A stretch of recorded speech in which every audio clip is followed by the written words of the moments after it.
Hello,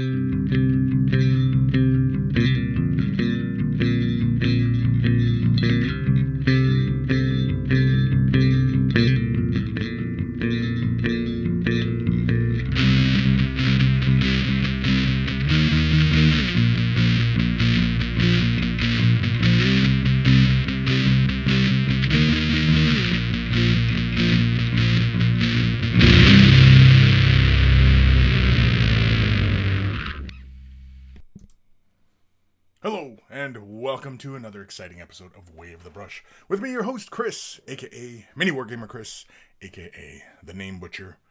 Way of the Brush, the most informative 120 minutes on the internet on the wargaming lifestyle. We'll talk about painting, terrain, conversions, and everything under the sun.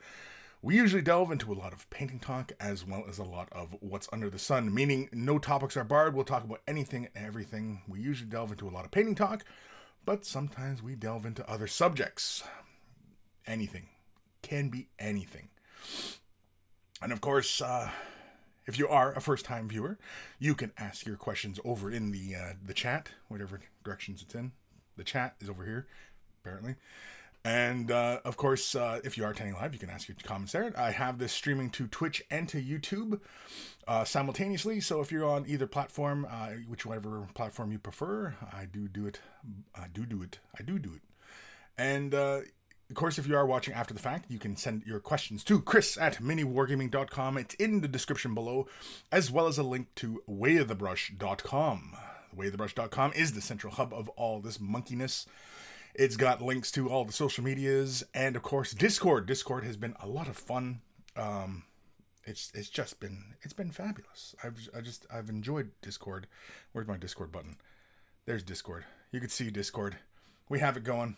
Of course, we talk all sorts of silliness in there. We have all sorts of channels for various discussions and such. Usually the conversations all just kind of evolve all over the place. So, but it's monkeys, and it's the monkey playground, and so it is where all the monkeys get to play. And of course, you can ask your questions there as well if you have painting questions. We do have headers in there for painting questions and showing off what you're working on, terrain, work in progress, all that stuff, right? So Discord has been fantastic, and of course it was recommended by a young monkey, Aqua. You might see his name pop up every once in a while. And why isn't that working? I just realized that's not displaying stuff properly. Something's going on there. I usually like to have this little thing running on the bottom here. I don't know.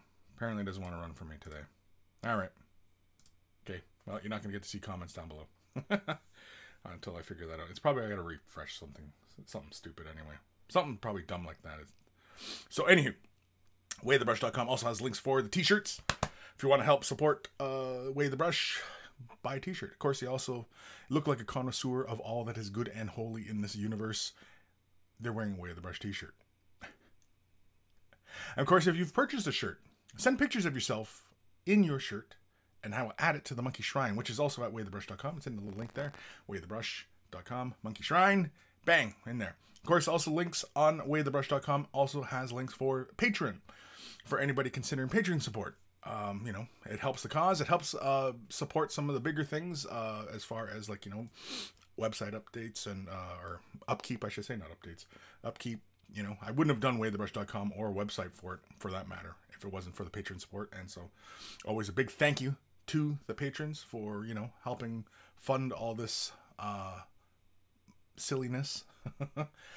And of course, also a big thank you to Guymere Alfer, aka Carl, aka Beer and Blood Bowl. That's his YouTube channel. Check him out for taking the time out of his busy day to create the email jingles that we all know and love. Before every email segment, it's just fantastic. And so, yeah. And so this is the first episode of the brand new year. Episode 2, what is this, 234? Is that what this is? I think that's what this is. I should know, it's my show, right? And this is a brand new episode of the year. We're going to continue the ball rolling into this new year by staying on top of the emails. In previous years, I was really bad. At one point, I think I was like a month behind on emails. So this year, like last year, I was on top of, my commitment last year was to stay on top of the emails, and my commitment this year is to stay on top of the emails. So keep those emails coming in. I love showing off everybody's work. Again, everything's all in the description below. If you're curious about links and stuff like that, It's all in the description. So have a peek, what have you. And how are the monkeys doing to this fine Saturday in this brand new year of 2019? Blade Runner. I've been seeing a lot of Blade Runner posts lately. I love Blade Runner. I even loved the newest one. Fantastic stuff. I mean, Blade Runner, huge part of my life growing up. You know, it's just one of those movies that was just, you know, and I mean, I probably gravitate towards the darker side of stuff, and Blade Runner definitely, you know, had that feeling of being like a realistic portrayal. It's very dystopian, of course, but, you know, it was just fantastic. And of course, it had Han Solo in it, right? When I was younger, it was Han Solo. Han Solo, Indiana Jones is in this movie? I'm in. I'm sold. I'm in. I'm watching this. So, you know, anything with Han Solo in it, I'm watching. The monkeys. Stephen Holmes. Hello? Question mark? Hello? Hello? Hello? Lord Krabby. Yo. Ebb and Flow. Sup, everybody?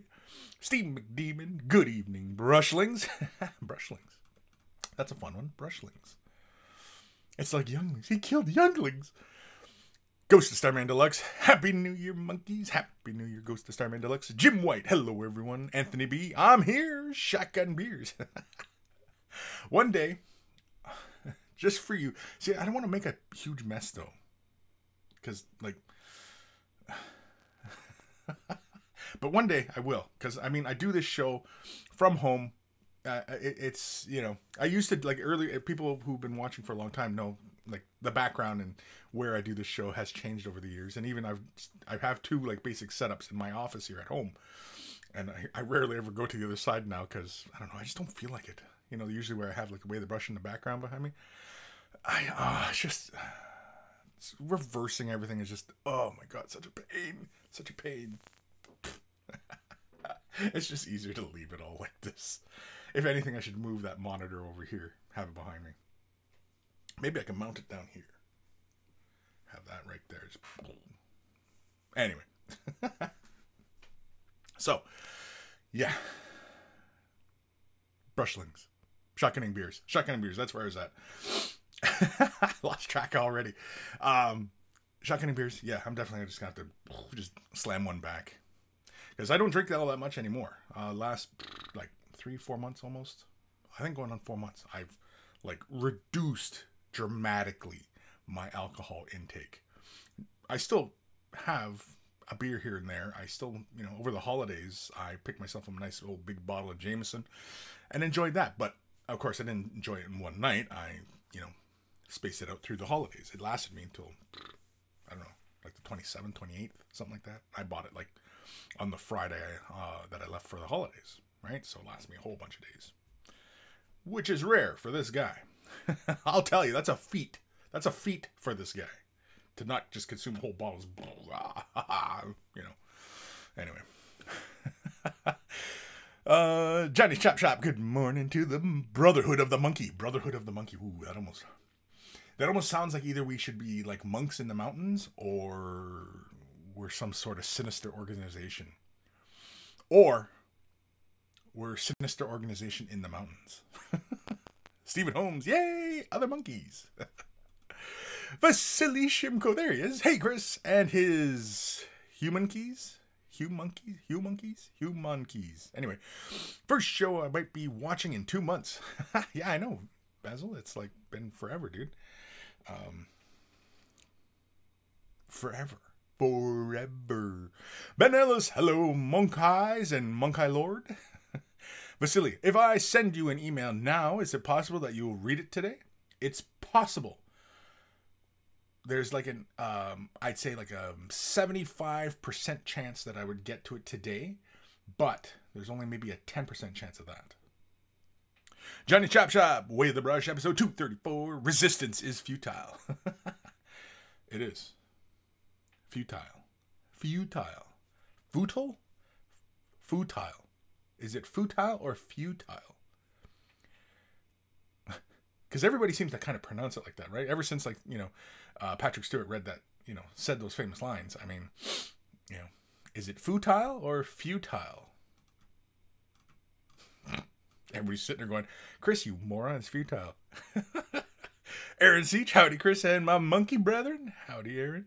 Sir Peanut Butter, morning peeps, Dark Commission. Hi Kris, hi all. Geofits, up Kris. Anthony B recently got into Age of Sigmar Nurgle and saw Festus, the Lich Lord, and I'm not sure where to even start painting that guy. Well, I mean,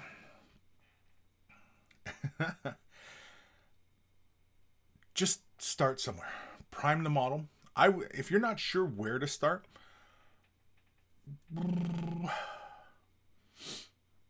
prime the model. I was going to recommend priming it white, but then I thought, well, no, because that can be kind of intimidating because you're not sure which colors to go. Whereas if you prime it black, at least whatever colors you start laying down, you start to see shadow and stuff like that, especially if you work with your coats kind of thin and you slowly build up the color. I would start with greens. Just start with green areas that you imagine would be green. You know, there's nothing wrong with painting it like on the art, the box art.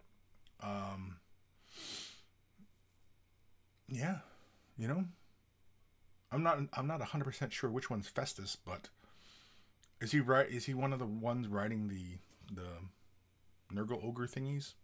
Nurgle ogre, like the, you know, the big knuckle walker things. I don't what. Anyway, I know I gotta up my Age of Sigmar game. I know.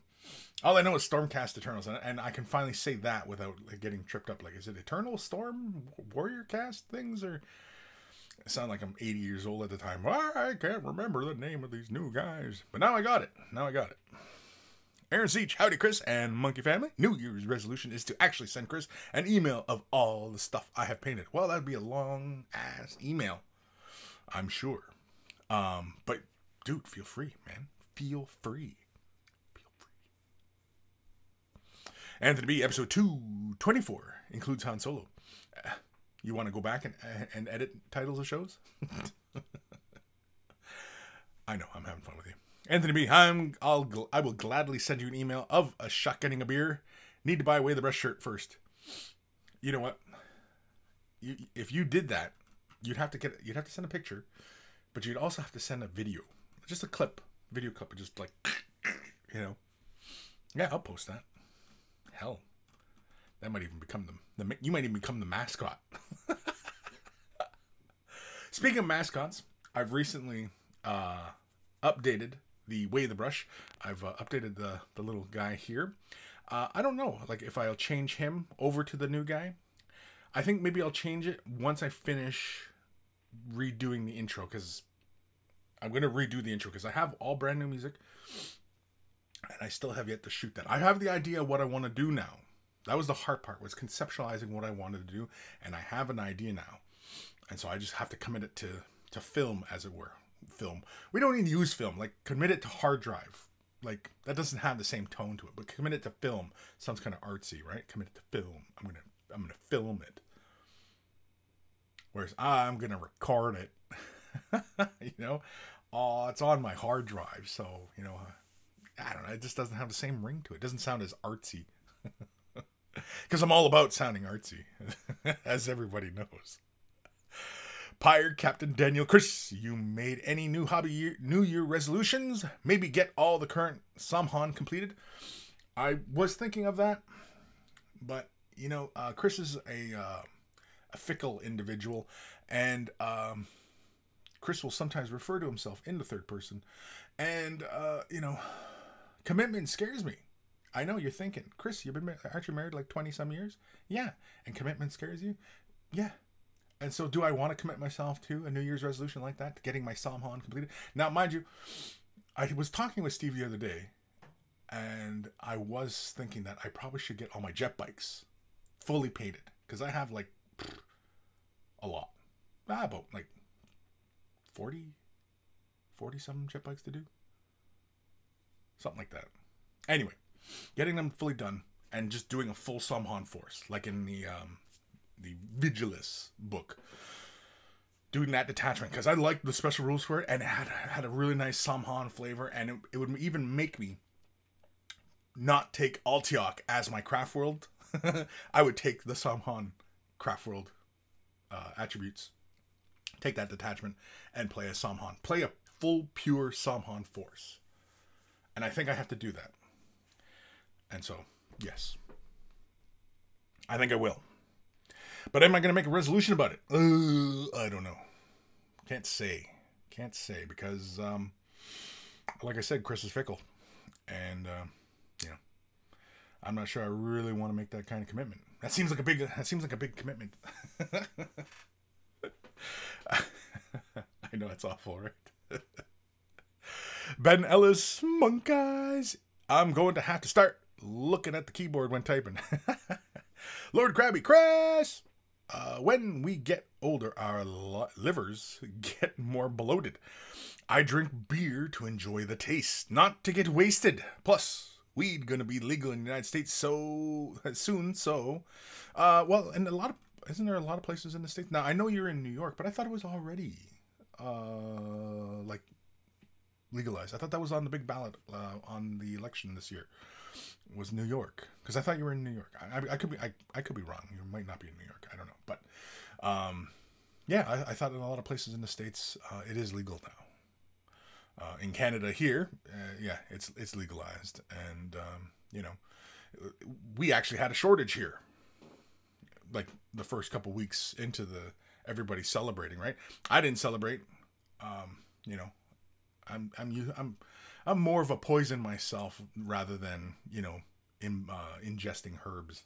You know, but I mean, now that it's legal though, I mean, maybe I will. I mean, mainly because like, okay, because you know, Kris has got a few health problems, right? Kris has got the diabetes, and you know, that's a constant struggle. And you know, alcohol and beer, loves me. Like I said, I still imbibe beer every now and then. And maybe I should fully cut it out. And maybe I should switch to something 100% natural, right? Because weed is 100% natural. Alcohol, you know, that's a process. It's a man-made process to create alcohol. And, you know, I mean, it's not a man-made process, but, because, I mean, alcohol's been around probably as long as civilization's been around, right? So, but alcohol's not good for you. It's a poison. It's a cleaner. It's a cleanser, for God's sakes, right? Whereas weed, you ain't cleaning nothing other than the pipes. I don't know. Anyway, David Vaughn's up, everybody. Ben Ellis, reference Festus Prime Gray and start on the flesh. Yeah, I think so, right? If you're not sure where to go with that model, just start with box art. Start there. Look at that. And think maybe, what would you change? Maybe a darker green, maybe lighter greens, maybe more browns, maybe less metals. You know what I mean? And just go from there. Don't overthink it. Oftentimes, you know, I know a lot of people, they ask me questions, stuff like that. And, you know, it's like, well, what does this do? And, well, what reaction will this have? And, you know, and what if I do this? And a lot of people, a lot of times, overthink this stuff. And this isn't rocket science. This is simply smearing color on a surface. In the simplest terms, that's all this is, right? And so it doesn't have to be complicated. Our use of smearing and our technique on smearing the paint around, you know, can have a lot of nuance, but overall, the simplistic way to look at it is we're just slapping pigment on a surface, you know? It's not rocket science. We're not splitting atoms here, you know? So, don't overthink it. You know, don't be afraid, especially if you're new, don't be afraid to just dive right in. And don't be afraid to make mistakes. For God's sakes, don't be afraid to make a mistake.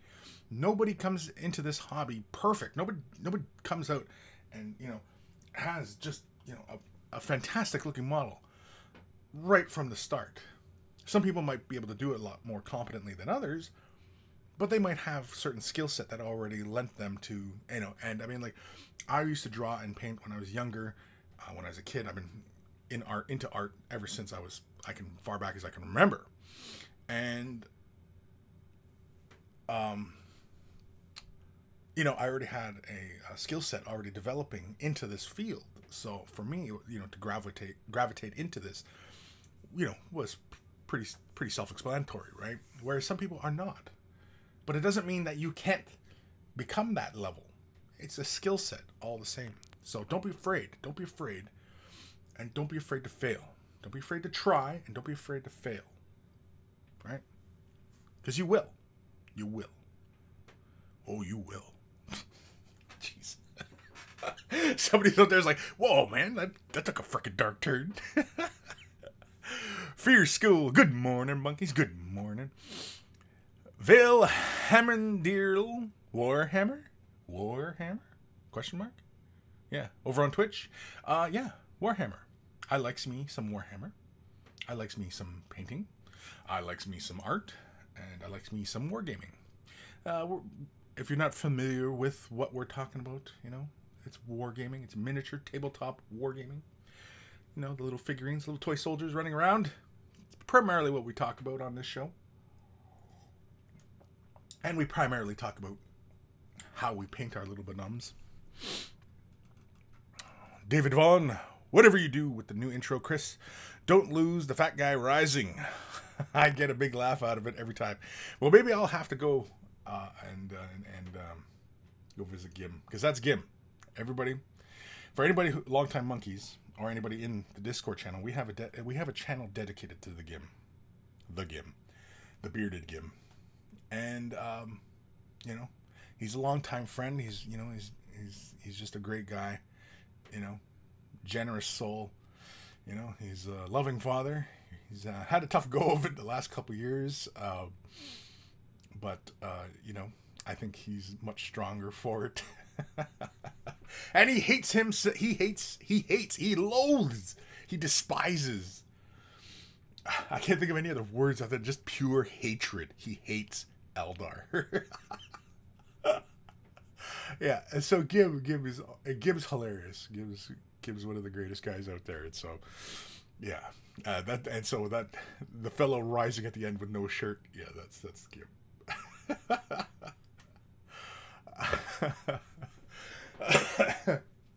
So yeah, I might have to reshoot something with Gim. I don't know. We'll have to see. I should give him a holler later, actually.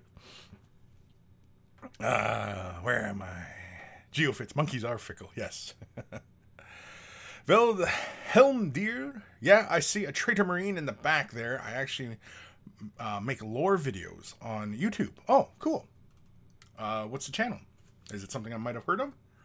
Because I know there's a few people out there who make lore videos and such. I know there's a pretty big fellow. I don't know if you're the same individual. And I feel a sneeze coming on. No. Sorry. That's how I stop a sneeze. If I feel a sneeze building, I just grab my nose and I just basically just... No sneezing today. Manly. Crush my nose. Anyway. Yeah, so if you're making lore videos, yeah. Feel free to, you know, let me know what your channel's called. I'll check it out. Dr. Xantos, hello monkeys and Monkey Lord. Beware, for I'm back. Well, welcome back. I didn't know you were gone. I thought I'd just seen you in the last episode. Didn't I?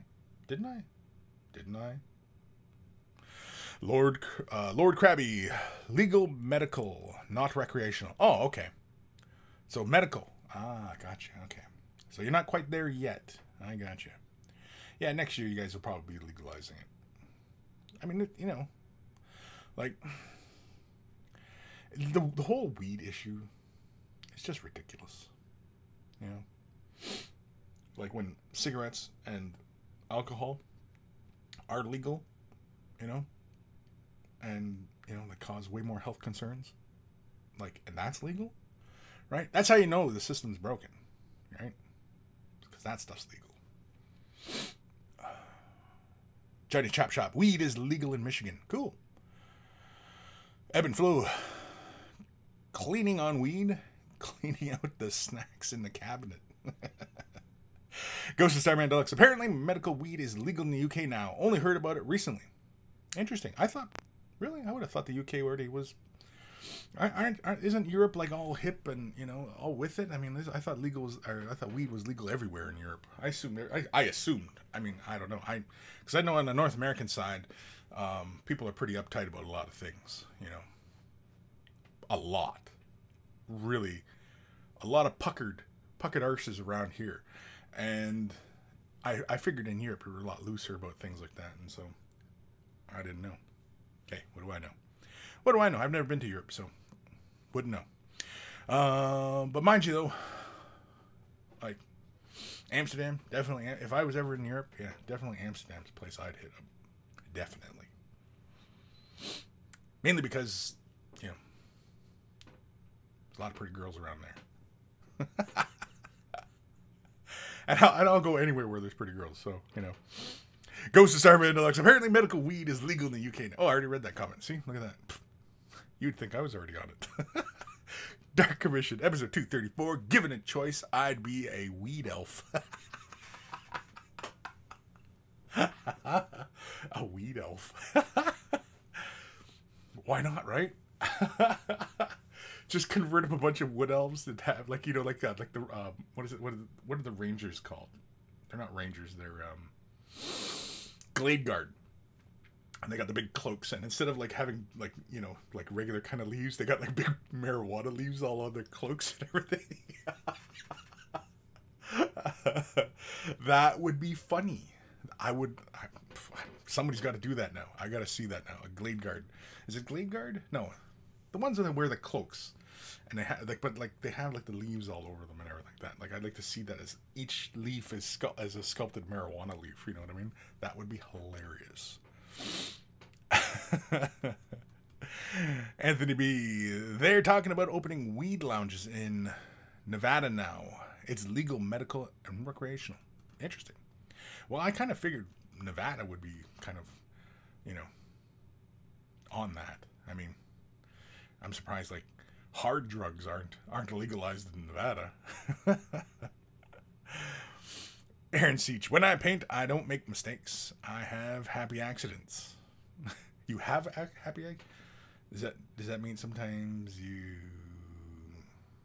kind of sometimes you might you know, poop yourself?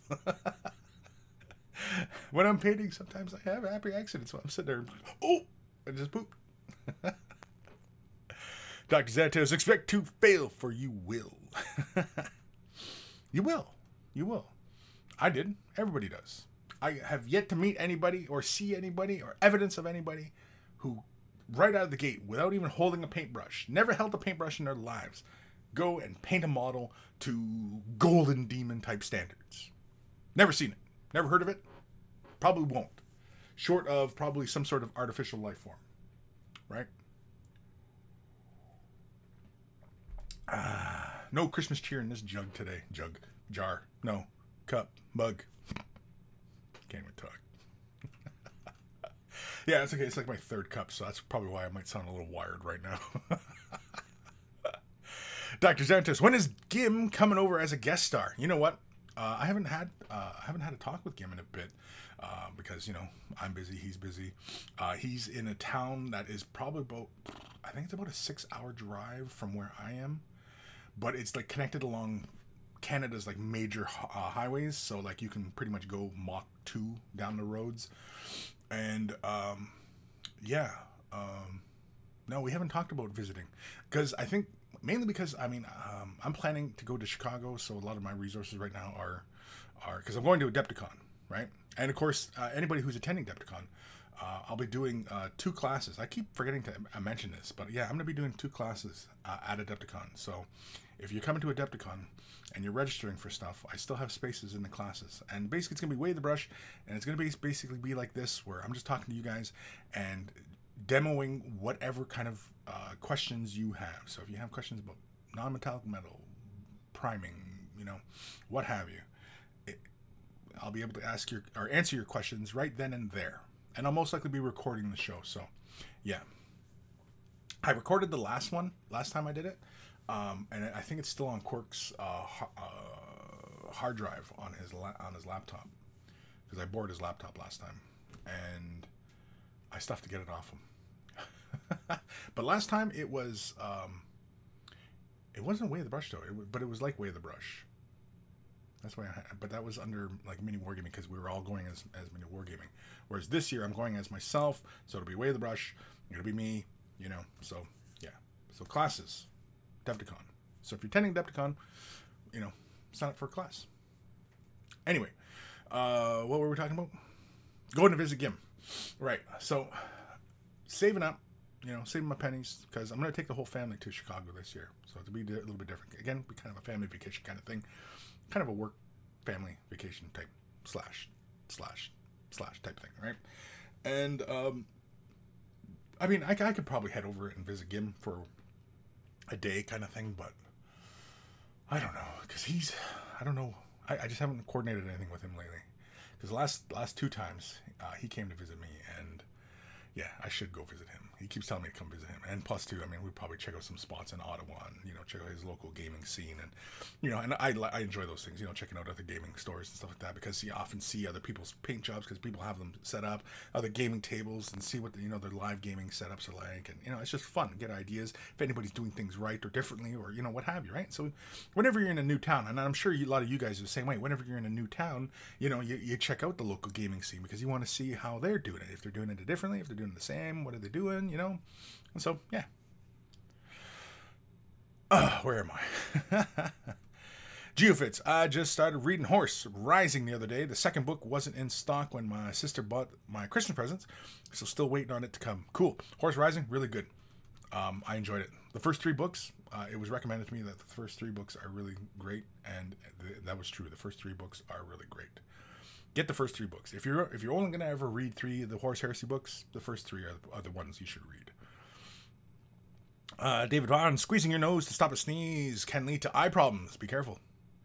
Well, not, yeah, I know what you mean, but it's not that I'm like, oh, and I'm grabbing my nose. It's like I'm stopping it preemptively, so that before there was even, you know, an action kind of thing. Ghost Diamond Deluxe, congratulations to Drugs for winning the war on drugs. The war on drugs, that's ridiculous. The war on drugs, that was, you know, I mean, that was completely ridiculous. It's very similar to, and a lot of people are going to disagree with this, but the war on terror. The war on terror is ridiculous as well, because it's a concept. It has no fixed enemy. So how do you win that war when you don't know what you're fighting? And the same with the drugs.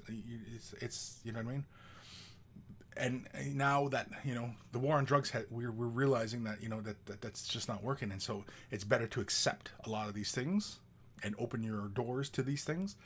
It's the same thing with, you know, it'll probably be another 20 years before we see an end, the realization that, you know, the war on terror, it's not working. Let's just open up, accept everything, and pick out all the little bad elements and, you know, let them show. And then, you know what I mean? Basically, it is let goodness prevail, essentially, is what it is. Fear and terror, you know, have no place. Open and acceptance. You know, it only makes sense. It's the only way to really feel safe. David Vaughn, they might pop out of your eye sockets. Oh, Nathaniel, hi Chris, and hi monkeys. Hello. Johnny Shop Shop, I got banned from my local Games Workshop store last weekend. All I said was, I like that paint. I like that paint, not play. You like the paint and not play. And you got banned? Really? They banned you because you like to paint and not play? I'm afraid I'm going to need more details on that, Johnny, because that don't make a lot of sense to me.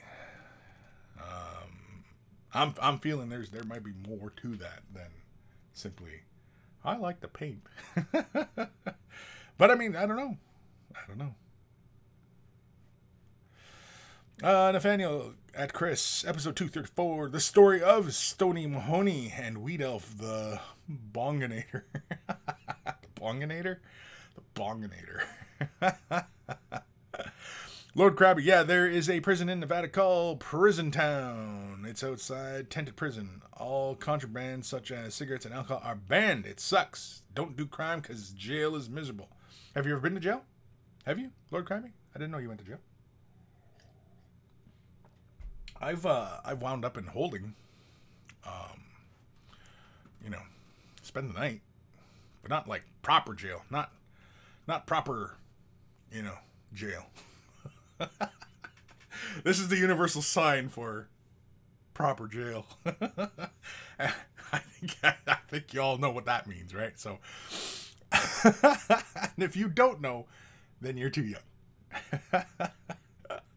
Ghost Starman Deluxe. I believe Portugal has pretty lax drug laws. I don't know, though. Portugal? Yeah? Portugal's a pretty small country, though, isn't it? remember I knew a girl. Well, there was a few people I knew from Portugal. A couple girls though. Cute. A couple Maltese too. Cute. Anyway. Dark Shit. Episode 234. Sneeze coming on. Just smash your face in. Well, not right in. Like, it's not, just kind of grab it, you know. Like a manly grab. Reach around and give it a manly grab. Look, grabby, especially in that prison. I almost feel sorry for them. Almost. Really. George Hintz over on Twitch. America are a tight end and Europe are wide receivers. That's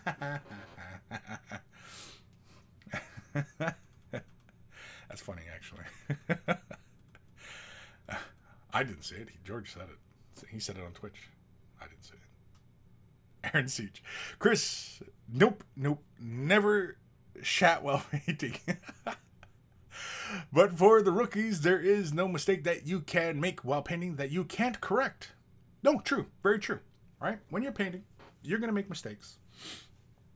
And, you know, the mistakes aren't so bad that you can't correct them.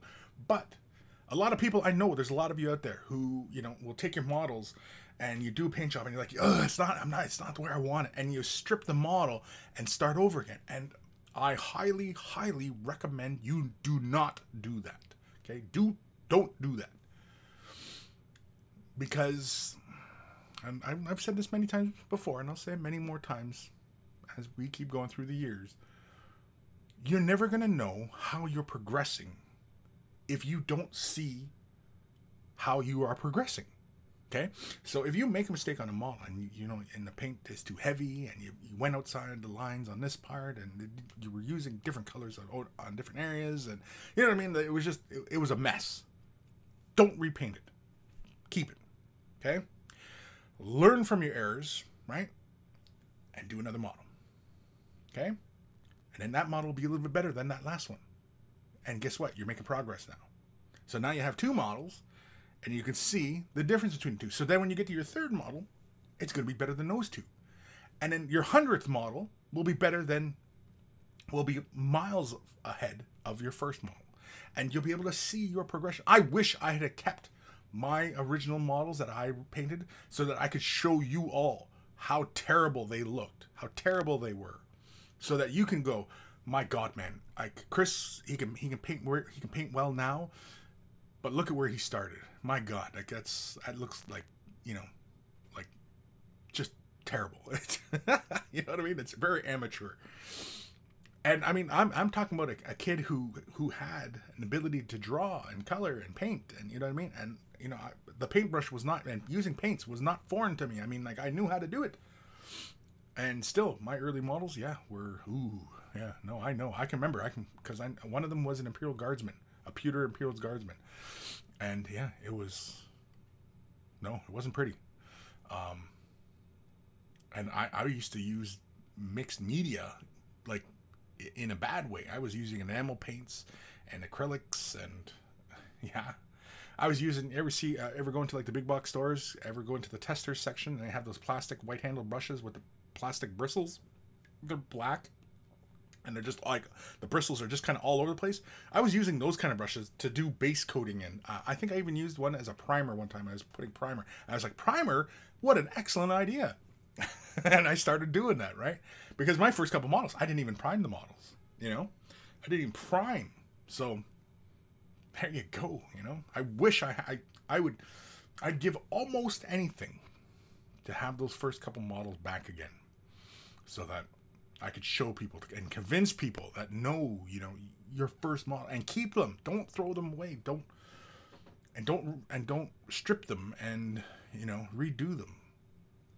Keep them so that you can see how you're progressing. That's the only way you're going to know if you're getting better at this painting. That's the only way you're going to know, right? It's actual physical evidence to your efforts, right? If you keep stripping, how are you going to know that you're getting better? You're not. Keep your models. Keep your bad paint jobs. Don't be ashamed of your bad paint jobs. Know that everyone is bad the first time. It's kind of like everything in life. the first time you try something, you don't do it perfectly. Not likely, right? Don't be afraid to make errors. Don't be afraid to be bad at things. Don't be afraid to be bad at things. Embrace it. Sometimes people, these kids, you know, man, these kids and their internet, and their rock and roll. Damn kids. David Vaughn, speaking of priming, can Vallejo primers be applied by brush, or does it have to be via airbrush? No, they can be applied by brush. All primers, like Vallejo surface primers, yeah, you can apply that by brush. Stynylrez primers, you know, the bottle stuff, you can apply that by brush. Yeah. Get an older beater brush, you know what I mean? Like just something kind of you guys probably can't see it, but you see how the bristles are kind of splaying everywhere? You probably can't see that very well, but here, let's come back. Just try and get some contrast here. But anyway, and just use it like that, and just, you know, just take a little bit, put it on your palette. Don't paint it right from the pot, obviously. You know, put a little bit on your palette, you know, and just... when I'm priming by brush, I often use these little beater brushes, and I just kind of lightly stipple as I go around, right? I often don't paint it like a paint. I kind of just work it around and stipple, not very heavily, and because again, primer is not meant to be like, it doesn't have to be a solid base. Okay, if you see a bit of the material underneath showing through, that's okay, but as long as the entire surface is covered, that's what you want, because primer is primarily for providing a surface for the paint to grab hold of, right? It doesn't have to be quite like, you know, a primed canvas where it's a solid color. You know, it doesn't have to be. It can be. It doesn't have to be. Because oftentimes when you over prime in that fashion, now when you're doing it by brush, it is actually kind of, I shouldn't say it's hard to do it, because somebody out there is probably going to do it, and, you know, but it's kind of hard sometimes to over prime when you're priming by brush. Whereas doing it by spray can or airbrush, you can, because you have no sense of that surface. Whereas with the brush and doing it by hand, you have a very good sense, because through the brush you can feel, you know, the surface. You can feel the surface, right? Whereas with an airbrush, you have no sense of what that surface feels like, you know. So yeah. Aaron Seach 2019, Tap That Ash episode needs to happen. Tap that ash?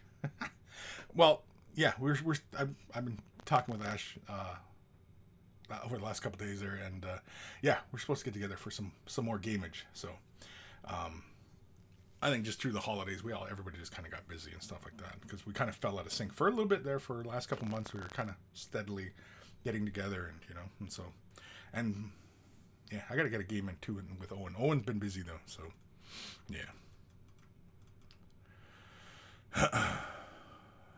Vasily Shimko, terrorism was most likely invented by those who fight it, and that's yeah, it's very true, right? So, Rezio, what up, monkeys and Kris? What up, Rezio? Ben Ellis, banned because you like to paint? No offense, but there is so much more to this story. Yeah, that's what it sounds like to me. It sounds like there's a little bit more there. I mean, Dr. Santos, I thought you said you went to Yale. Nah, mate, I went to jail. Yeah. Beer and Blood Bowl, there he is. Carl, what's happening? Beer and Blood Bowl, hello and happy New Year, monkeys. Dr. Santos, stupid joke. I'll be silent now. Lord Krabby, Kris, drunk tank doesn't count. No, I know. That's why I said that, because I've never been to jail. Like I said, I've been in holding and spent the night, but, you know, I've never been to jail. Dark Commission, episode 234. I grabbed it manly.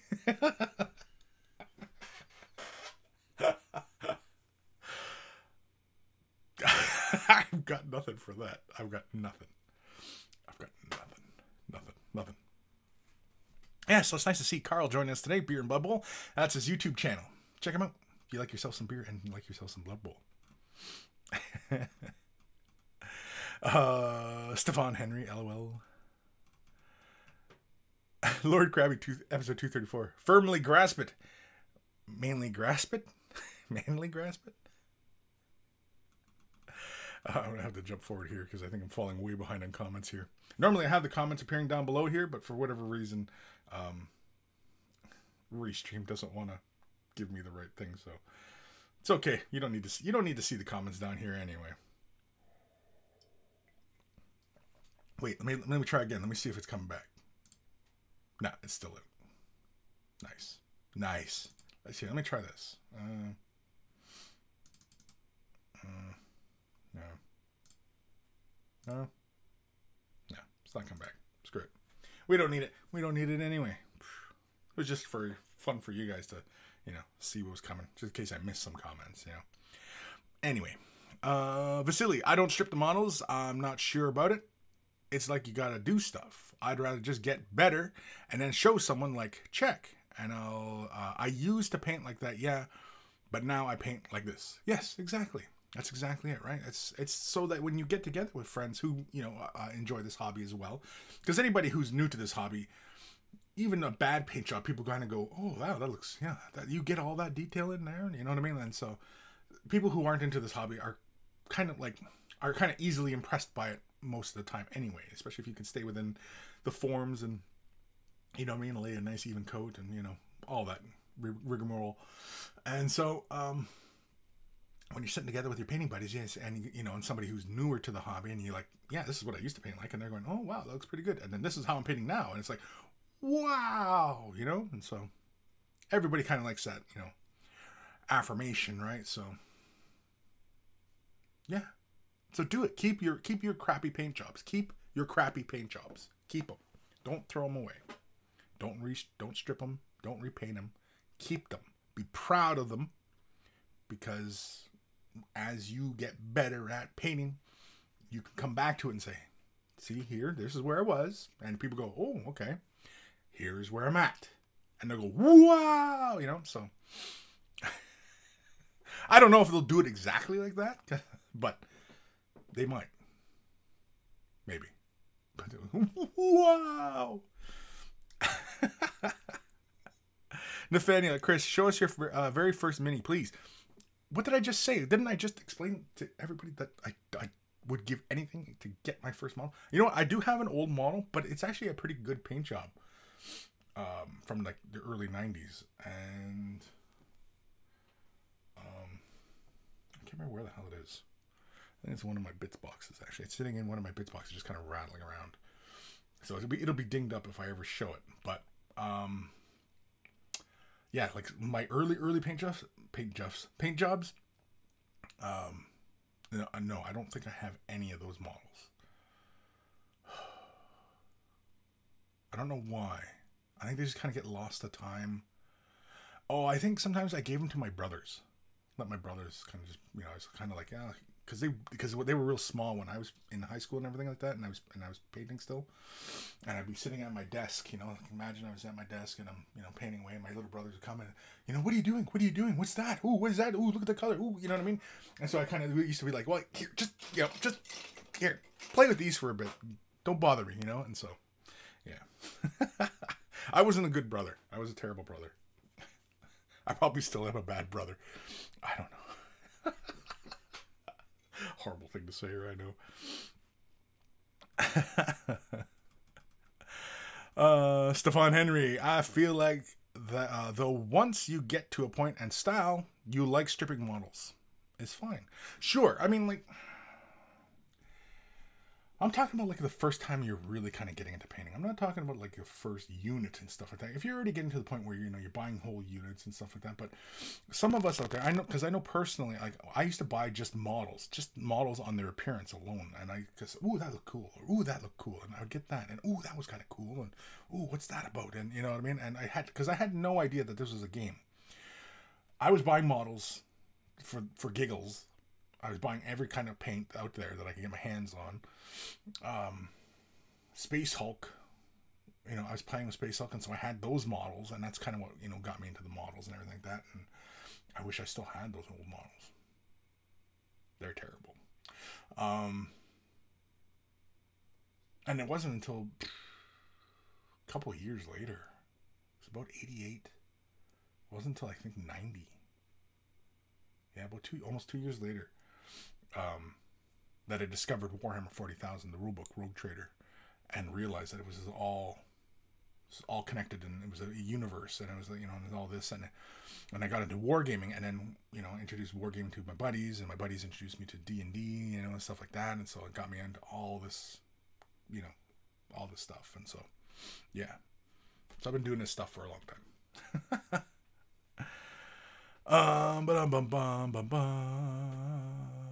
Dark Commission episode 234. Damn kids and their internet. Damn old folks and their hairnets. Lord Krabby, Kris, you're right about the first time painters, but other need to be kind as well. We all know it may not be excellent quality, but positive reinforcement is good, is a great nod to anyone who starts. Of course. Like, why? Like, this goes for anything. Why would you be a jerk to somebody about that? You know what I mean? Somebody's sitting there and they're showing you, you know, their miniature, and it's like, oh, here's my miniature, and it's like, why would you go, oh, you know, dude, like, you didn't do this, you didn't do that, oh, this looks like crap, like, give it up, give up, right? Like, why would you do that? Like, what kind of asshole do you have to be to do that? You know? Like, it doesn't do anybody any good. It doesn't do that person any good. It doesn't do you any good, because people aren't going to come to you, especially if you are a more experienced painter. You know what I mean? Like, why would you do that? You know? Now, as people are developing and become more confident in their abilities, and then, you know what I mean? And then they're coming to you, so, you know, and they're saying, well, be brutally honest here. What do you think? Then, you know, you still don't have to, you know, gun them down. I mean, like, you know, you can give them constructive things, like what you would have done in those places, right? And that's essentially what I do. You know, I mean, I'm not, you know, you show me your paint jobs, I'm not going to sit there and go, oh my God, this is horrible, and I'm going to post it on the internet and say, this is what you shouldn't do, you know? Unless, of course, it's something that, you know, you really shouldn't do, but I don't know, like, you know, kill somebody with the model. I mean, you shouldn't do that, right? I mean, that seems kind of obvious, but hey, somebody out there is probably going, what if I slam my spiky miniature into somebody? Do you think that would be a good way to paint the model? You know, no, come on, use your head, you know? And again, if you can't process that kind of thought, you know, like how that's wrong, I mean, then you got other issues, and painting it being very low on the scale of you know, what kind of help you need. In fact, I'd recommend you stop listening to me right now and start listening to very important psychological and self-help type videos. Where am I? Aaron C. Check. Kris, with all the video gamers in your house, you need to make the trip to Galloping Ghost Arcade when you and the family come to Chicago. Galloping Ghost? Send me a link, Aaron. Send me a link. Because maybe we will check it out when we're there. Because I remember you were talking about this place, right? And you had a couple pics or whatever from there. Because you took your boys there, right? Right. I think I remember. So yes, and I think I do remember somebody. I think it might have been you telling me about this place. But yeah, send me a link, because maybe we'll put it on our itinerary. And sometimes, yeah, I do. I go on a trip and I have an itinerary. Sometimes I just kind of wing it, right? And sometimes it's like, no, by 12 o'clock I want to be here, and, you know, we'll be here for about an hour, and we'll go over here for about 2 hours, and, you know, but no. I'm not that bad. I do kind of like having a game plan, but, you know, I'm not that anal. Ben Ellis said, Kris, I have been watching your Vault airbrush videos and placed an order for an airbrush system. I kept the airbrush as a badger, so I can use your videos as reference. Cool. Instead of the very nice 105, I went for the 2020 because my hand feels more comfortable. Like when I hold a pen near more towards the front of it than I could with the 105, but it just seems more natural hold for me. Sure. Whatever, like, very important. I mean, like, I hold, do I have my 105? I thought I had my 105 sitting around here somewhere. Oh, frick. Where is my airbrush? Oh, Jesus, right here. Yeah, so when I'm doing my airbrushing, you can see I do a lot of my airbrushing at home because I have my airbrush in my case. So, you know, when I'm doing my airbrushing, right? I got the nice little high roller trigger here. So when I'm holding it, it's kind of like how I hold a pen, right? I mean, like here, right? It's like a pen, hold it more like that. Sometimes, yeah, some people hold it really close to the end. And I mean, like, you know, that's fine when you're doing a pen, but I mean, that's not going to really do you much good when holding an airbrush. And this is a really good airbrush for priming and base coating and some effects. This is typically a 0.5 needle, right? This is typically a 0.5 needle. And yeah, I think the extreme is a 0.3. I think so. I'm going to get myself an extreme. That's what I'm getting next. It's an extreme. But anyway, yeah, so like when you're holding onto it, I mean, like the grip is pretty much similar to a pen, right? It's, you know, on top of the middle finger, index and thumb kind of pinching it. And then, of course, your index finger moves the trigger back and forth, applying pressure and pulling back, right? And it's kind of hard to hold it up by the nozzle, okay? Because, well, you know, what are you going to use, your thumb to work the trigger? You know, I find with the index you get much more control. Using your thumb, you're just kind of holding the brush in a weird fashion. You know, and holding the brush up by the end like that, I don't know. Because, I don't know, your hand kind of cocks this way. And you're going to end up spilling fluid out. And like the Sotar has a shallower cup. It's a smaller cup on it. So, but a Sotar is a great brush. Don't get me wrong. It's a very popular, good brush. And I know over the years, it goes up on sale a lot. And, you know, it's a good option for anybody out there. And I know it's a good detail brush. But I have a Patriot 105 in my office at work, and I have a Renegade Chrome. And the Renegade Chrome is what I use for detail work. The 105, though, is the brush I use like 90% of the time. The Renegade Chrome I use 10% of the time. Well, that math checks out, right? So, you know, because I mean, like the Patriot, it's because it's got the broader needle. Now, I'm talking about the regular Patriot 105, not the Extreme. It's just a good utility brush. I mean, it's going to do most of your work, right? It's going to do most of your priming, most of your base coating. And if you're into pre-shading, it's going to do that too, right? You can get in and do some smaller detail type stuff, some OSL effects on things, probably more like on vehicles and things like that. But I've used my Patriot 105 for, like, you know, doing glow for swords and things. So, you know, it's whatever you start to get comfortable with. You know what I mean? Like, it's like I have these Artist Opus brushes, and I use, which brush do I use the most? I think I use the one the most. And I've been using this for eyes. It comes to a really great point, and I use the one. And the one is like, there's still two more sizes smaller, 3 more sizes. It's 1, 0, 00, and 000 that are smaller, and I hardly ever use those. I only ever use the one. And I do lining, I do details, you know. So, you know, I only ever needed really this one brush to work with. And yeah, so I know it's kind of stupid, right? But it comes to a really great point. You know, I'm sure you could probably pop a balloon with this point. You could thread a needle. You could thread a needle with that point. Ghost Starman Deluxe. Kris, could you tell us about some D&D characters you played back in the day and their shenanigans? I used to play a dwarf. It was just, you know, it was a lot of fighting. God, I can't, it's been so long, I can't remember what the hell stupid name I came up with. No. That's been a long time, man. Because we played, I was back in early high school. And then just more 40K took over, and, you know, more wargaming. I mean, like, because, like, I only got into D&D because my friends convinced me to do it, right? And it wasn't like that was the gateway into wargaming. I was into wargaming. I was getting into wargaming, and then got into the D&D and stuff. Yeah, so I was never really huge into D&D. It's not like, you know, I was like, you know, 100% in love with it or anything like that, you know. It was fun. Don't get me wrong. I enjoyed myself. I got into it. But I was never really Super into it. I mean, because like anybody who listens to me ramble on, okay, knows that I'm more of a sci-fi kind of guy.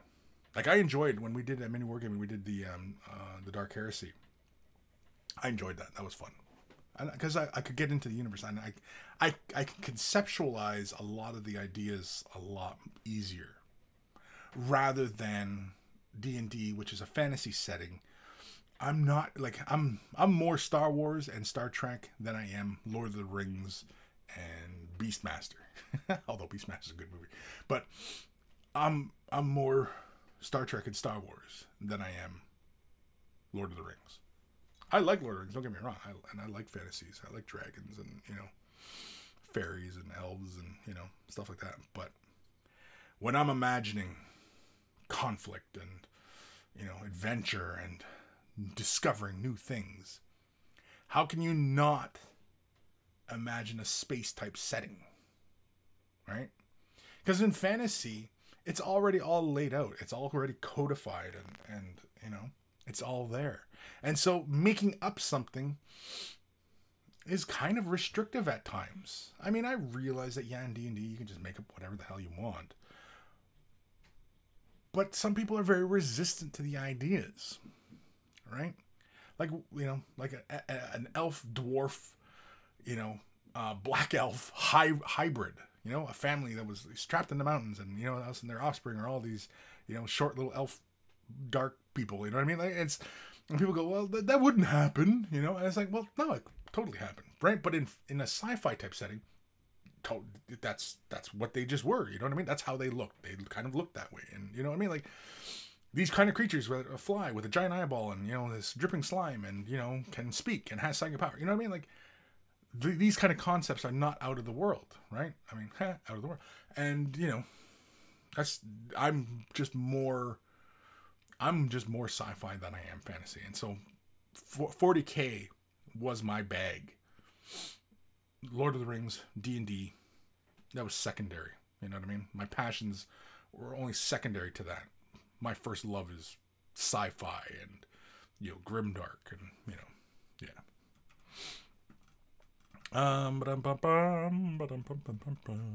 Where am I here? Nathaniel at Kris. When I was in the army, we had a simple rule: lead by example, not by words. That's very true. Lord Krabby, LOL. Kris, self-help tips made me laugh. I need some corn red. Goes to the butcher store. Yeah, you know what I mean? Like, yes, yeah, something crazy like that, right? Beer and Blood Bowl. Kris, thank you for introducing me to Liquitex Flowade. Amazing product, and I use it all the time now, and I highly recommend to anyone. If you ain't got it, get it. Yeah, I do too. I mean, Liquitex Flowade, that opens up so many possibilities. And if you're not sure, I have many videos on using Liquitex Flowade. It opens up the doors. It's like discovering a whole new world. The possibilities become endless, which you can do with Liquitex Flowade, or any kind of Flowade for that matter. Watch out for Flow Improver. I don't know. I haven't done much experimenting in that regard, so I don't know if they're exactly the same. Because I know like Reaper paint line, they have a Flow Improver, and I don't know if it acts the same way or if it's just simply a thinning medium, right? So, anywho. Vasily, email time? I think we are getting to email time. What time are we at here? Holy crap, I've been talking for an hour and 5 already? Jeez Louise. Dark Commission, episode 234, one brush to paint them all. I love it. That's it. See, a Lord of the Ring reference, right? But, you know, I like it. So, where was that comment? Let me scroll back here. One brush to rule them all. And you know what? It's very true. Like, that's no BS. I just, you know, I don't ever use that one brush. It comes to a really good point. Now, I'm not saying that the Artist Opus brush is such a superior brush that's what its point is. I might have got lucky. Maybe everybody else's number one brushes aren't quite to that level, but mine is, and I really enjoy it. And I like Artist Opus. The brushes, I've been using them for a while, since their Kickstarter. I've been using them because they sent us early versions. They're really more like prototypes, really, essentially. or maybe their first run. Maybe that's what more likely. But yeah, I mean, anybody out there? I mean, like they're sitting here, and you know, I use them. But look at my 00 and my 000. They're still sitting in here in the foam. My 1 and 2 are here, and I think this is my, what is this? This is my 2, and this is the 2, and this gets used a lot. In fact, I haven't even cleaned this one. Bad, Kris. Yeah, but even the number 2 comes to a really good point too. Yeah, I use that one. What's the other one here? Is this my 0? Yeah, this is my 0. See, I use my 0 too a lot, and this comes to a really great point. Actually, I gotta clean this one too. Oh no, I did. The bristles are firm. I did wash this. Because I condition my brushes all the time, but apparently not all the time. But yeah. Anyway, I've been enjoying those brushes though. If anybody out there considering picking them up, I mean, and you think you're ready to feel the difference in a bristle, then I definitely would recommend them. If you are still early on in your painting experience in this hobby lifetime of yours, you may not notice much difference in performance. If you're brand new to this hobby and you're not ready to commit what the sum that they're asking for those brushes, but any premium brushes you're gonna pay an arm and a leg for anyway. But if you're still relatively new to this and you're not into that nuance level of painting, then yeah, it might be a hard sell. But I like them. For glazing and stuff like that, they're just really nice. Blending, they're really good. They got enough firmness to them that I like them for blending. I use at the office, I use the Games and Gear brushes. They're sables. I use those sometimes for blends, and I find because they're much softer sable, there's a lot of flow to them, and I'm more of a fan because like when I'm blending, for example, like my oil paints, I use like where is it, right there? I use like hog hair brushes and stuff like that, and I like to feel that pigment move around, and I mean, a little bit of firmness to the bristle to move your paint and such. And so I like that, and it works really well. And that's probably why, because Games Workshop brushes, they're actually a fairly firm bristle. I think they're a blend. I think they're a sable blend. What other hairs are blended with, I'm not 100% sure, but I think they're a blend. They're not a pure sable. And but they have a nice firmness to them, and that's probably because their paint is a bit thicker, right? Thicker than, say, Vallejo. Vallejo is a really thin body paint, and Citadel is a thicker body paint. And so Citadel brushes, I think, I think they did a bit of R&D there, because they said, you know what, we want a firmer bristle to push that thicker paint around, and that's what you want. So a thicker body paint, having a firmer bristle helps versus a thinner bristle. If you're doing, say, for example, a lot of glazing, stuff like that, then you want a softer bristle, much softer bristle for moving that thinner fluid around. So, yeah. Again, this is not rocket science, but if you're ready for that level of nuance in the performance of your painting, then, go ahead, pick those brushes up. I recommend them. I recommend them.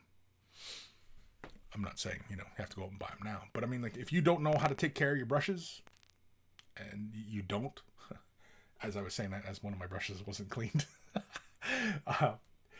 then you shouldn't buy them. If you don't know how to take care of your brushes, then yeah, it's a good thing you're listening to me, because you're going to learn how to take care of your brushes. You're going to learn how to nuance and and become more confident as an artist as you progress through this hobby.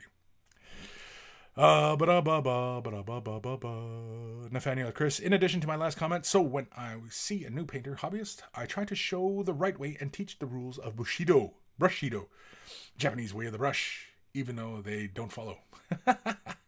Eventually, I guess in a case, it's being limited to the size of the pigment, the amount of thinner and pressure, but for ages, I know it will be just going over the real basics like anything. Yeah.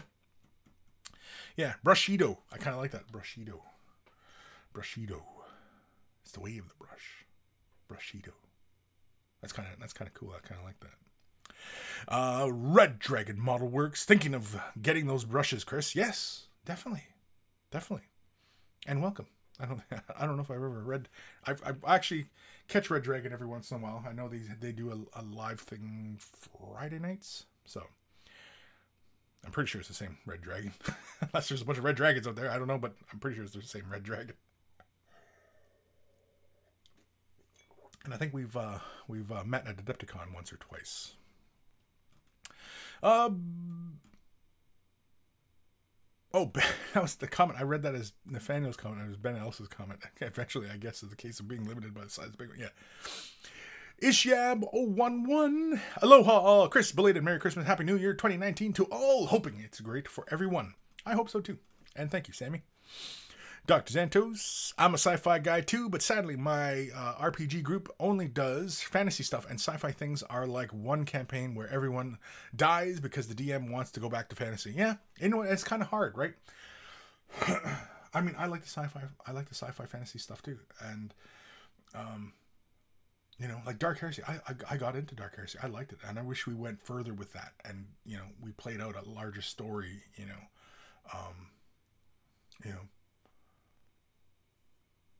It does seem, though, it is more combat oriented, but I think because it's 40k and, you know, people are making the leap from 40k to like RPG, like tabletop to RPG, it's a lot easier for a lot of people to, you know, get into it. So, you know, it's more combat. And personally, when we're into RPGs, I like the story and I like the combat. It's like a movie. It's like action movies, right? I love action movies, and you know, that's what I like. I like a bit, you know, I like story, and I like a good story. But I also like, you know, some good action in it too. And some, you know, really kind of cinematic type moments in it, and, you know, things like that. And, you know, but I think combat, especially when it's kind of wide open, it should be more wide open. Shouldn't be always so rigid. But anyway.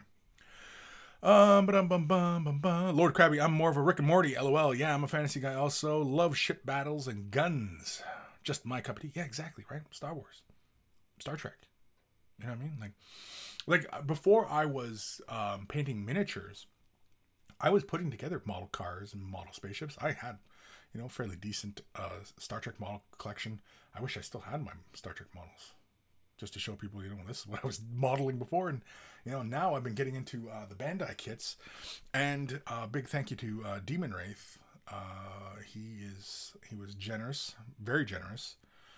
He's going to send me a Gundam. And I've never done a Gundam kit. And so I figured I would get a mega size Gundam kit. And I'll probably be doing some videos on that as well. My experience with the Gundam. But it's a big old Gundam kit. And it's like, it's a mega size. So it's like, you know, I think it's like, well, 15 inches tall. It's pretty big. So a big thank you to Demon Wraith for being very generous. You know, it's something I was like, I was basically bitching on Discord. I was saying there was no good Canadian retailers, and American ones, I was only seeing a few. And I really didn't want to go through Fleabay, and I really didn't want to do the Amazon thing. I was looking for an online retailer and something somewhat local, you know. And my local guy, who does get Gundams, he didn't have it in stock. And again, you know. So anywho, yeah, I'm going to make the jump into Gundam. Pick up a Gundam. It's just fun to say, Gundam. And I've been watching Gundams too. Because like anime and stuff like that, I used to watch Robotech. That was really my first foray into Japanese style animation. Then really kind of got hooked on the stuff. And now I'm not like super addicted. It's like the D&D really. I mean, like I enjoy it, and whenever I'm into it, I'm, you know, whenever it's, you know, there, I'm into it. But I mean, it's not like I'm constantly waiting for the next fix kind of thing, right? To bring us all full circle back to the whole drug thing. You know, like RPGs, I like playing it. I'm into it when I'm into it, but you know what I mean? Like if it doesn't come for like a year, I'm not like, oh man, I gotta get another episode, I gotta get another fix in. I'm not like that with RPGs. 40k, yeah, I love me some 40k because I don't play all that often, right? And I'm always kind of like hankering for the next fix of that. And you know, it's the same thing with anime. You know, like Robotech and, you know, Vampire Hunter D was one of my favorites. Ninja Scroll and Fist of the North Star and Jesus, a whole bunch. Akira, I mean, how can you get into anime and not have watched Akira, right? So, and Gundams, I've been watching those, and I've been enjoying it. I'm not sure exactly where I'm in all the timeline stuff, but I'm just kind of going everywhere, and you know, but either way, I'm enjoying it, and it's cool, and I like it, and yeah. But I know, like, my daughter, she's into a lot of different animes and stuff like that, and I watched one and it was like, what? You know, it was about a young girl who, when she's at home with her brother, she's small and she's, you know, and she's really, what the hell's the word? Like, you know, really small and cutesy kind of size. And then when she's outside with her friends, she's like a normal girl, and it's like a normal kind of anime. And, you know, I don't know. I can't remember what the hell that one was called, but anyway.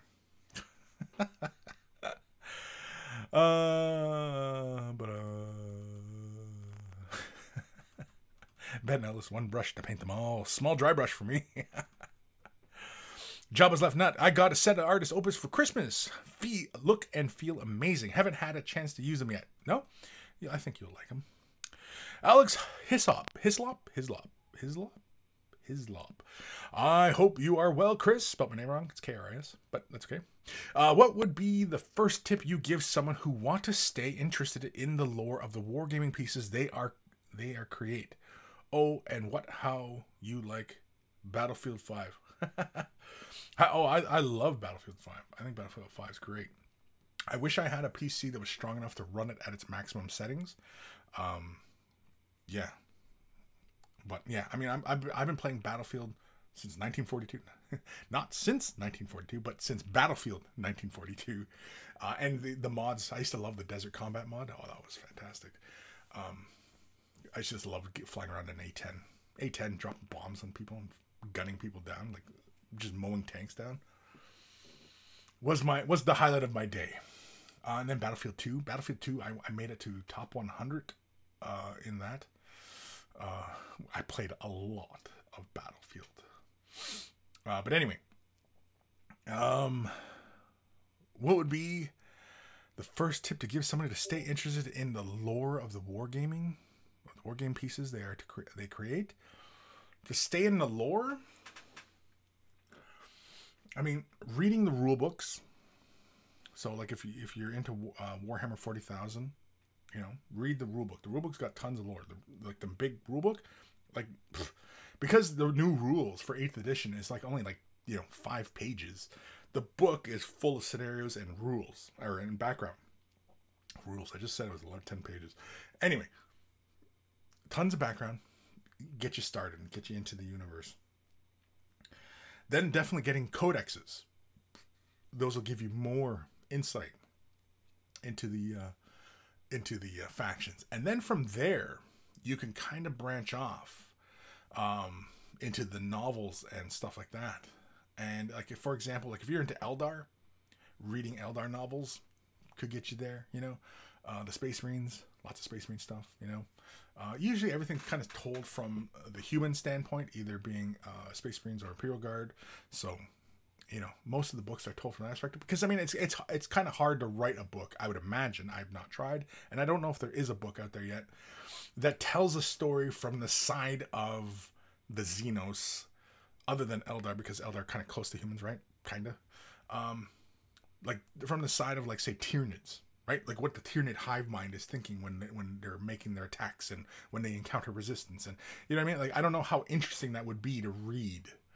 It'd be an interesting experiment, you know, but really it's kind of, how would you delve into the mindset of aliens, you know, like orcs, right?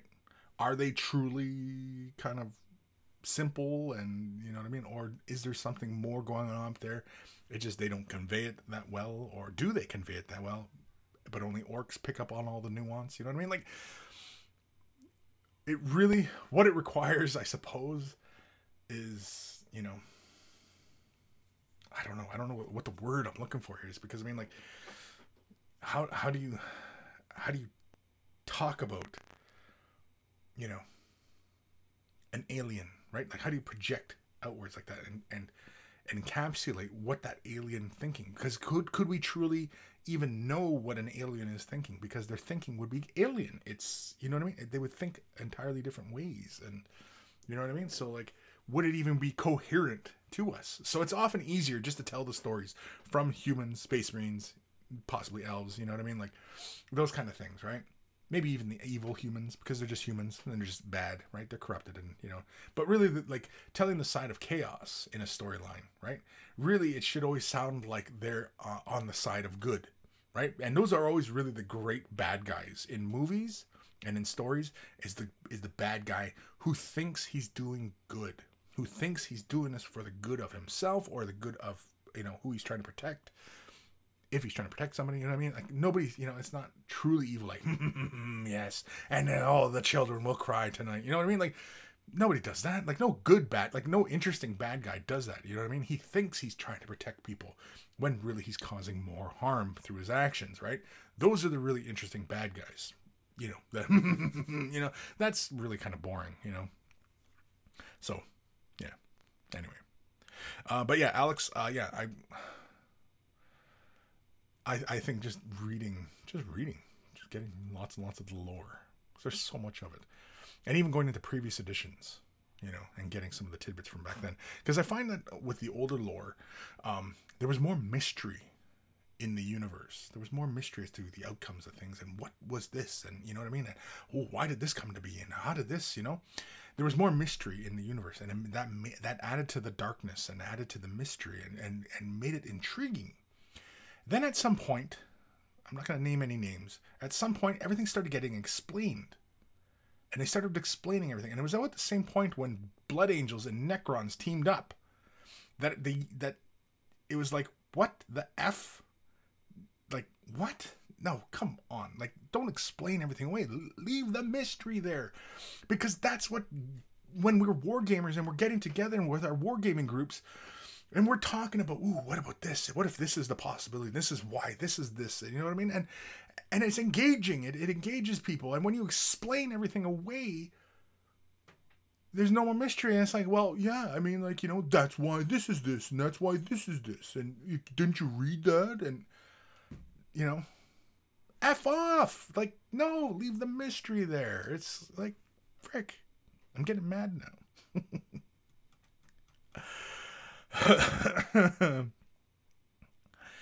Alex, hiss up.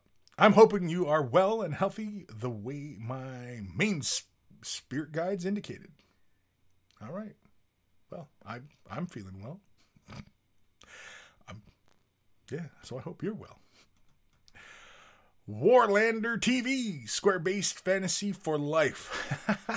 I know, and there's a lot of people out there who are hanging on to that passion for fantasy, you know. Should Games Workshop have dropped Warhammer Fantasy? You know, that's debatable. I mean, you know, Games Workshop is about controlling and hanging on to its IP, and you know, Warhammer Fantasy by far and large is Tolkien fantasy, and so, you know, can they control it? Can they control the flow of units and models? Because they do consider themselves a model company, right? And if they produce a model, what's stopping somebody else duplicating or with a similar idea, right? What's stopping anybody? Because it's not.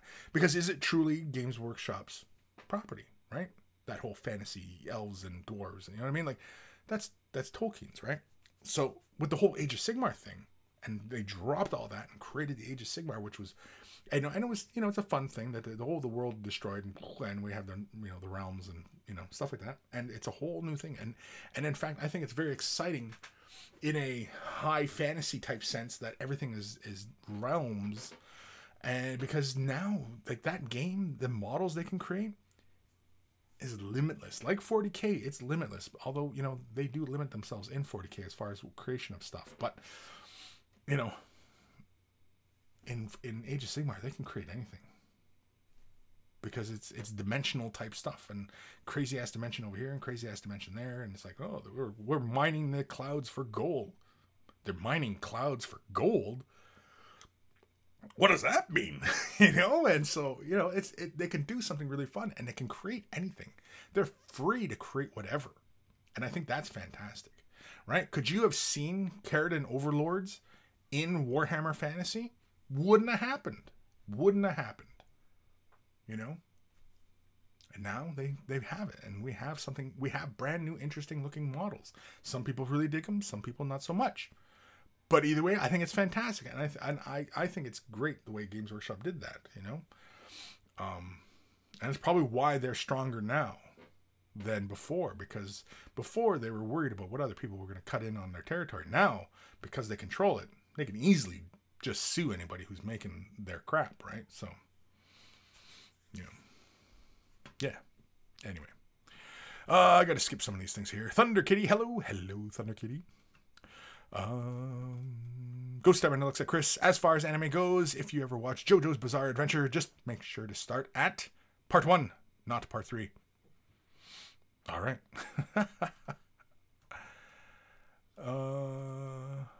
Anthony B. Battlefield Vietnam is my favorite. Yeah, you like that one? I thought it was kind of the weakest. Actually, honestly. I thought it was the weakest. Like, on computer, you can only play, I'm pretty sure you can only play Battlefield Vietnam on computer. Or could you play it on Xbox? Maybe there was an Xbox version too. But on computer, it was more like, it felt more like a mod. It didn't feel like a brand new Battlefield. It felt more like a mod. But Battlefield 2, that Battlefield 2 was fun, and I loved the expansions. Like the nighttime one, the special forces, that was fun. Night vision, grappling hooks. Oh man, I was in. Disco Duke, hi, all better late than never. Hello. Jeez Louise. Yeah, I gotta keep going here. Greenleaf Terrain, take your shirt off. No. I don't know how I have to keep explaining that for you, Adam, but that ain't happening. I'm not taking my shirt off.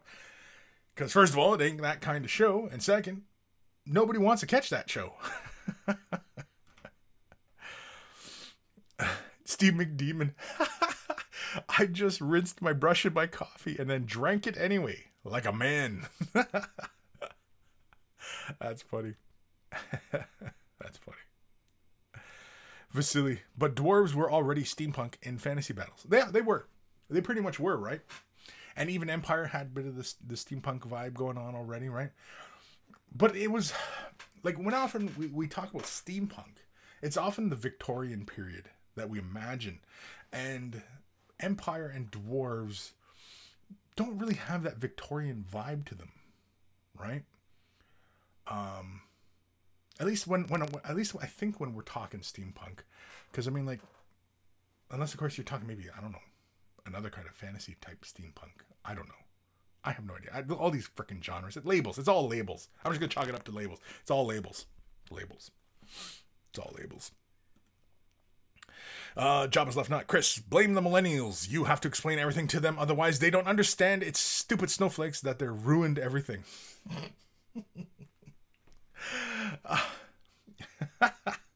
I mean, I agree and not.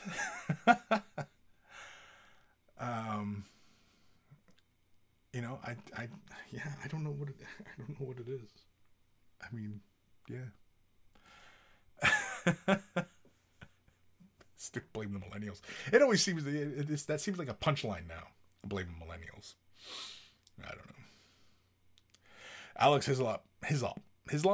Any cool products as of late? Any new paints and stuff you would recommend? Are you a bot?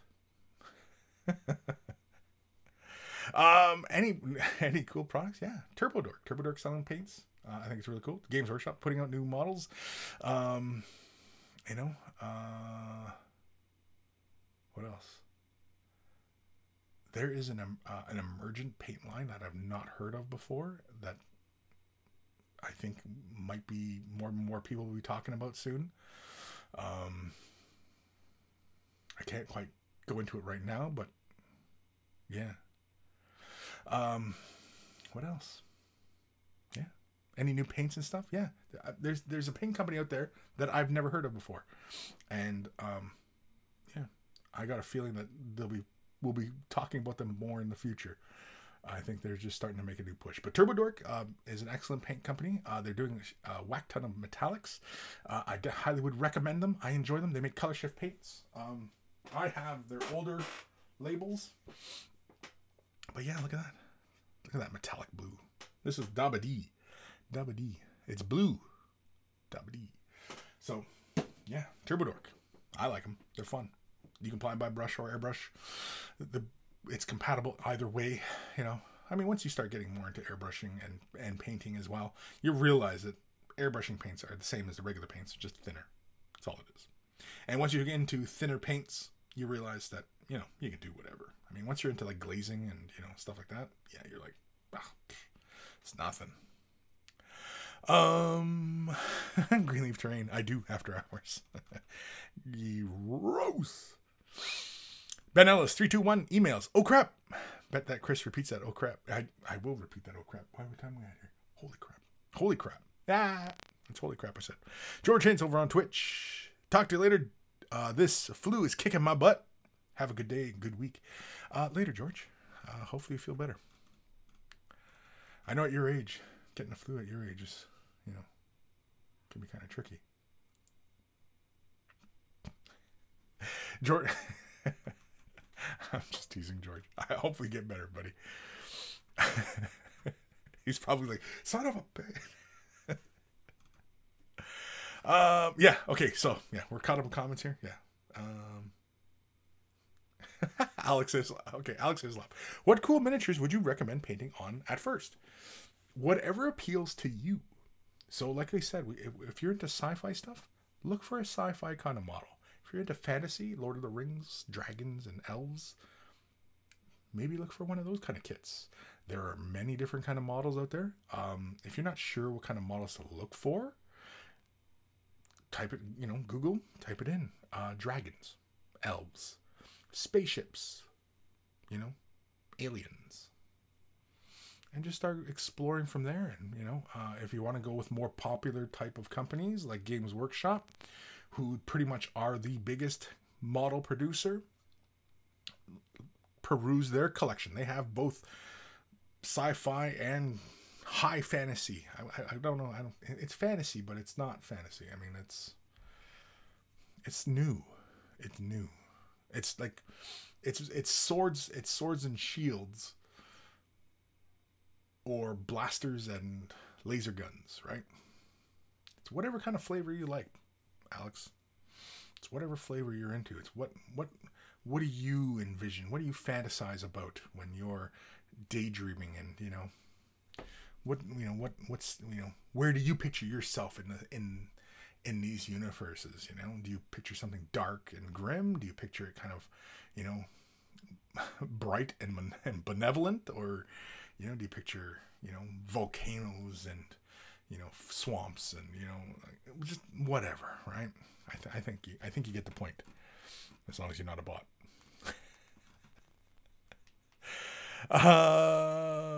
Nathaniel at Alex Creature Caster come with a new paint, 29 for $90. There you go. Yeah, 29 paints for $90.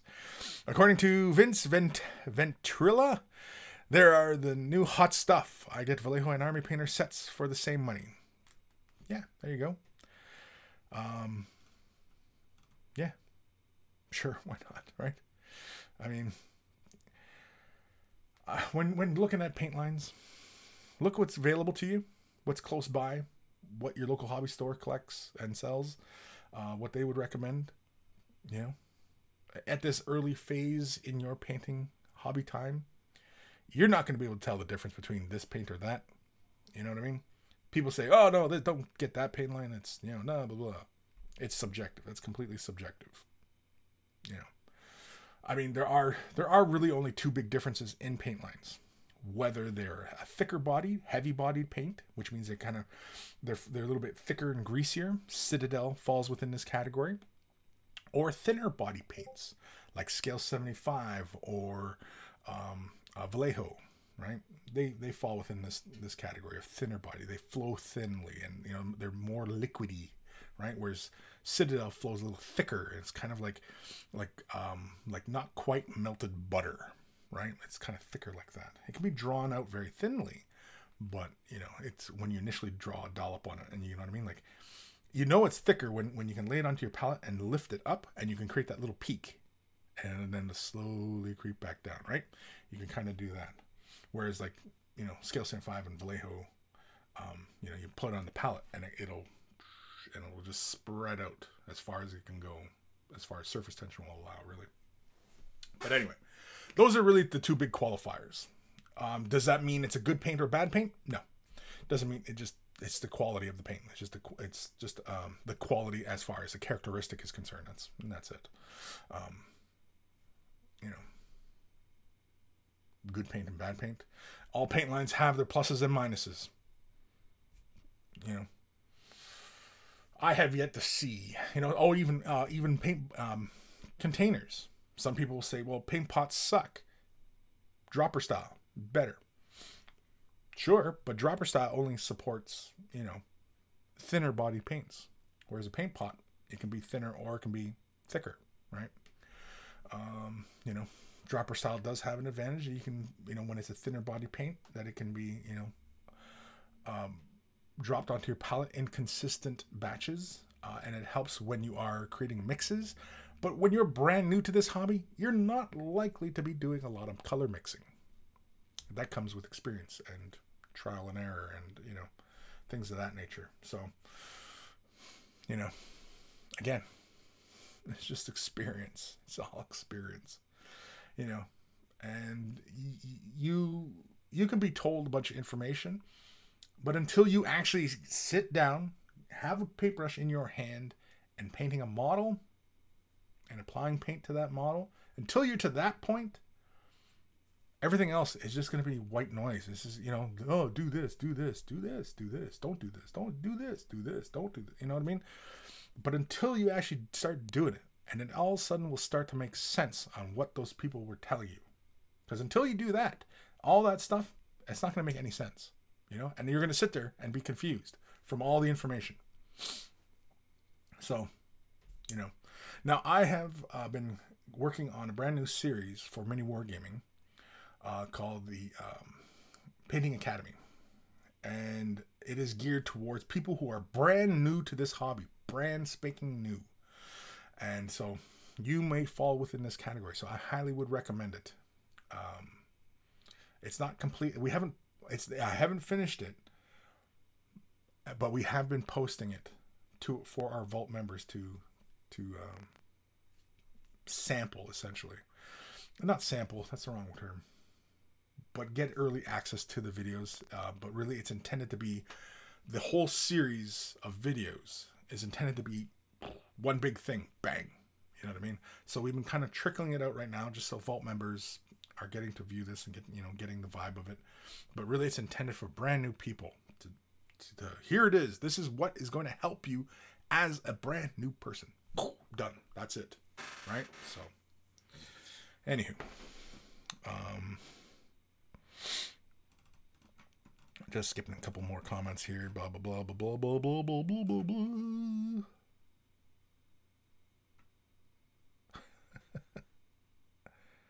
Okay, yeah. So let's do an email because we can, and we probably should, because holy cramoly, we got 20 minutes left to the show. We better get some emails done. So if you have headphones, either turn them up or turn them down.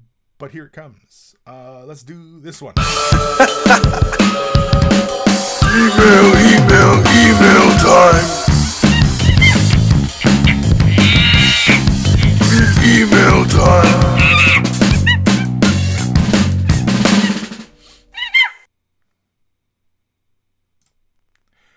And this one is all messed up. Why is this all messed up? Oh, right, because I didn't move that. Hi, Kris. Hope you're enjoying the Christmas. I have managed to get some painting done while off to work and managed to finish my Magra bust. There are a couple of things I wasn't entirely happy with, like the hair and the robe, but it was my first effort at a bust, and CNC welcome. Then I've attached some bone minis I'm painting to use for extra characters in my hero quest, which is why they've got square bases on them. I've been trying some zenithal shading and airbrushing dirt around the bottom of my robes. Any tips? Thanks as always, Dave. See you in 2019. He sent this last week, so it was actually near the end of the episode last week. So here is his bust. Magra. This is a, I believe he's Huron in the movie. If you've ever watched Last of the Mohicans, he is the main villain of the show. He's not really a villain though, but he's viewed as the bad guy.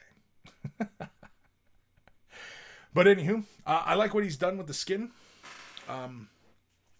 The tones in the flesh. I mean, the tone overall, like, I know we were talking about, doing darker tones like this, and I like, he got a little bit of red in his cheek and everything like that, on his nose. At least it looks a little bit like on his nose. The tone, like the tone of the flesh, I'm actually very, very impressed with. Even like in the hair.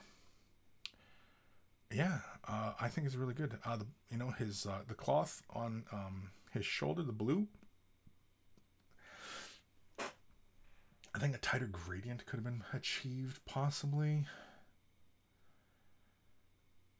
It feels like the highlight that runs closest to like the colors on the bands on the end of the cloth, that those two big folds. It feels they're too bright, too far down. You know what I mean? Like on the cloth that's wrapped around his neck and tied off. The highlighting looks good there. And maybe the way that, oh crap. Maybe it's the way the photo is. Maybe that's it. But the flesh and face are, that's Wes Studi right there. I'm kind of surprised he hasn't sued for likeness rights on that sculpt. And here's his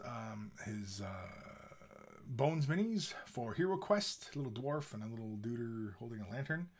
The dirt around the base of the cloth looks good to me. The pre-shading, I don't know if you're laying a color afterwards you're pre-shading, because it looks like, because when you pre-shade, like, you're laying a darker color, then you're coming in with a mid-tone, spraying at around a 45-degree angle to the model, and then that final highlight is like directly from the top, so it's at like a 90-degree angle to the base. And I'm looking at both of these guys, and it's kind of hard to see if that's the case. Transition in the flames look cool, or the fire, or whatever. I do have a few videos on doing the pre-shade method, but so far it looks off to like a decent start. The build up around the buddy on the right, the transitions of cloth, I think look fine. But as far as the pre-shading goes, I'm not sure you're capturing it yet. Like I said, you start off with a darker color, then you come in with a mid-tone color, spray at a 45-degree angle to the miniature, turning the model 360 so you're getting all around, and then coming at like a 90-degree angle to the base, spraying straight down with a highlight color, with your brightest color. Typically, it goes black, gray, white. Typically, that's what people do for pre-shading. But if you're going with colors, then you can start off with, say, a blue. If blue is the primary color on the miniature, like the model is mostly going to be blue, then you can lay down dark blue or really dark blue or black, and then lay in your mid-tone blue and then a highlight blue, right? You can do it that way. So that's a pre-shade, typically, as it's known. But the Magra I think is fantastic. Again, your first foray into painting a bust. The hair, I don't see anything wrong with the hair. A little bit of highlights, just like on the caps and tips of hairs, but otherwise, no. Oh, you know what? I think a shot from behind actually might have helped too. Just so we can see the hair on the back of his head kind of thing, right? But otherwise, no. I think just a bit of highlighting on the cloth. because I mean, like, your highlighting is really good on the flesh, and you capture all the details and the crags in his skin. And this actor, he has a lot of character in his face, and in the movie, you know, I'm sure that's why he got the part, was because, you know, there's just so much character in his face. But yeah, thanks for sending that in, man. Hopefully that kind of helps as far as the pre-shading is concerned. You know, it is something that there is a lot of information out there on, and so, you know, I'm sure you can find some. I've done quite a few videos on it, so if you're a Mini Wargaming Vault member, I also, on this channel, my channel, I have a video or two on doing pre-shading. So, and I also talk about after the pre-shade on, you know, ideas for, you know, achieving, you know, your colors and everything like that. So you might want to check those out. Let's jump into another email. This one is from our good buddy. Whoop, not that. There we go. Didn't mean to show his email address. Anyway, this is from our good buddy Ben Ellis. Happy New Year, Monkey Lord. Here is this week's offering. I've just done it to tabletop kind of level to use for myself. Please, thank you for showing the link in the and thank you for showing the link in the charity event last week. I think any of the prizes will be shipped anywhere in the world. However, it is worth checking. Many thanks, kind regards, Ben. Yeah, so last week's episode was there was a charity event they were running. I'm not 100% sure, Ben, if it is still running or what, but yeah. So, and I hope it helped. I hope it helped. I hope that it garnered some extra sales and maybe more donations and such. So here's Ben's efforts. He's painted this to a tabletop, so he's, you know, I mean, this is a high tabletop. I would say he's done this to. I think it's fantastic. Ben, you're like, okay, Ben. I know, I've gone on and you know, talked about Ben's painting before, and I'll talk about it again because he does such a wonderful job, and his dry brushing is masterful. He's really moving along with dry brushing, and I know that you're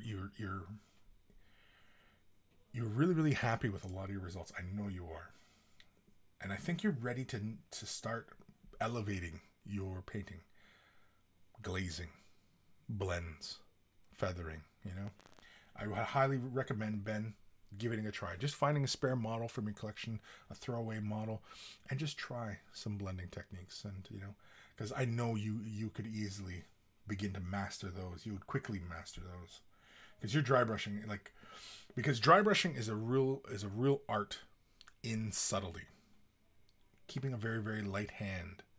You know, the only thing I caution Ben at is putting down too many layers of dry brushing, but it looks like he's laying down a nice smooth coat, and so his dry brushing is very nice, and the transitions he's creating is really good. And so, yeah, definitely, man.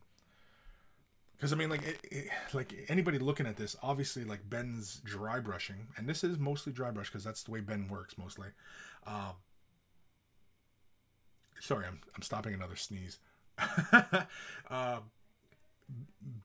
Ben's efforts in his dry brushing, it has a very nice, soft, glowing quality, like what you get similar to airbrushing. How airbrushing looks at a distance, and so this probably gets mistaken for airbrushing. Probably at arm's length, a lot of people go, "Oh, that's airbrushed. Oh, very nice," and because people see it all the time, and you don't often see a lot of people taking dry brushing to this kind of level.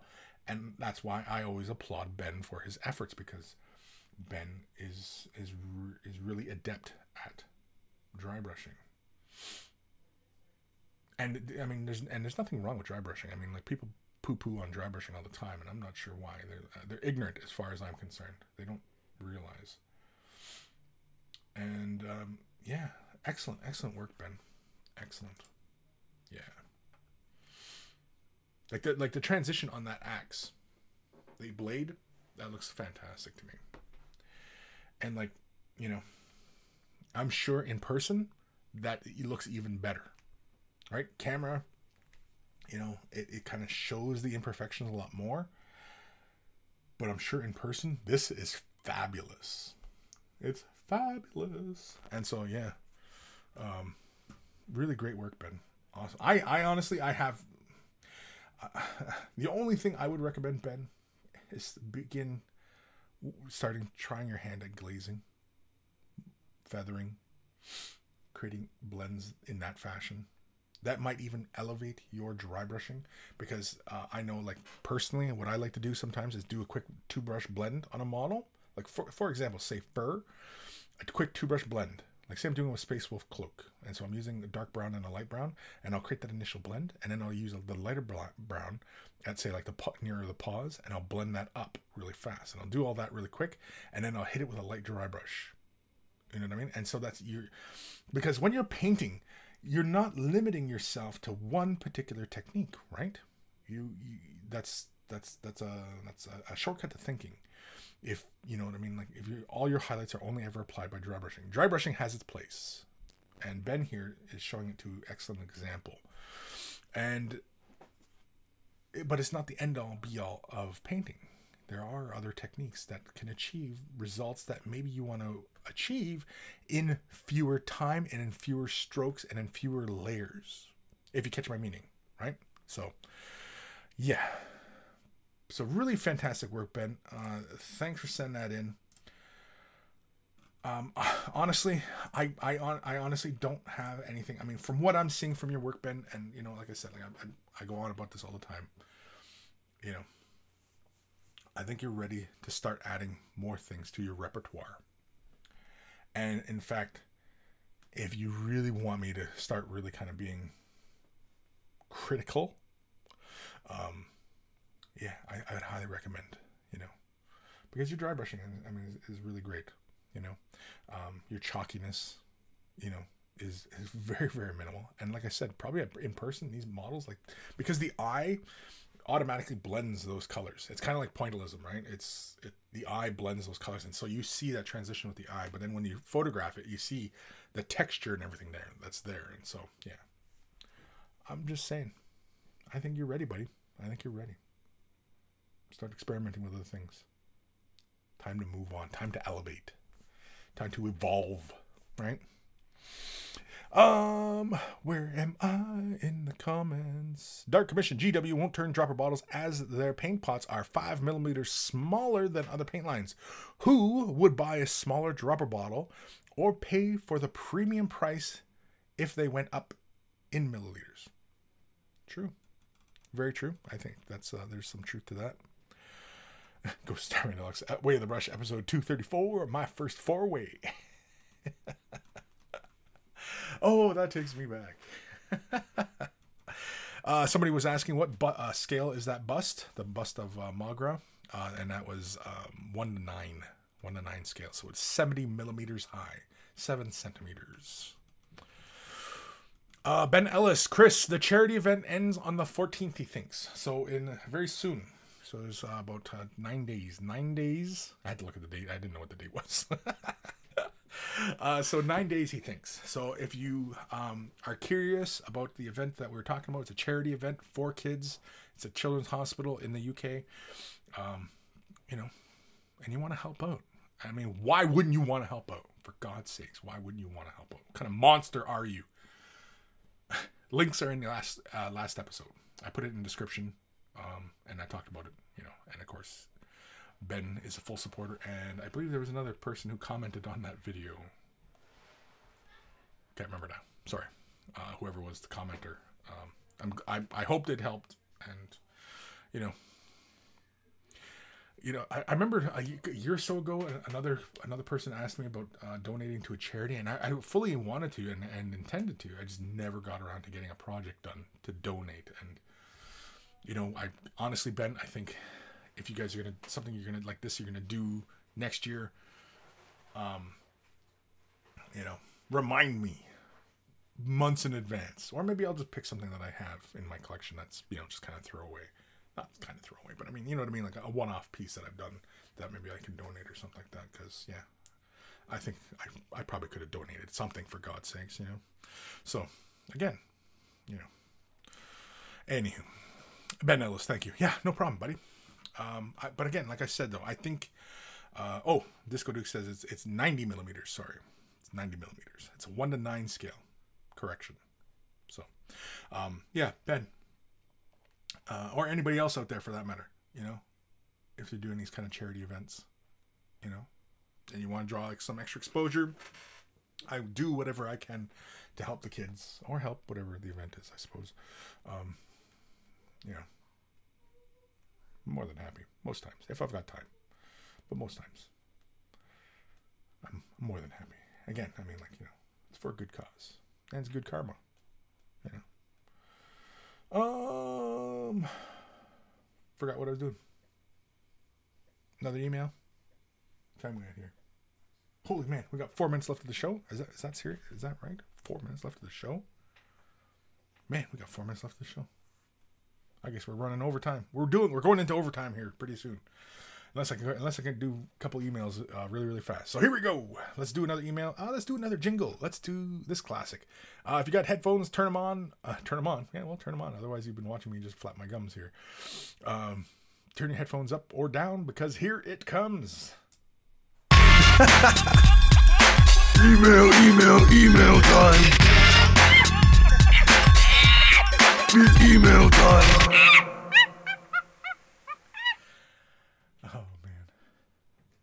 How's my hair? This is another email from Ben. Hello, Monkey Lord.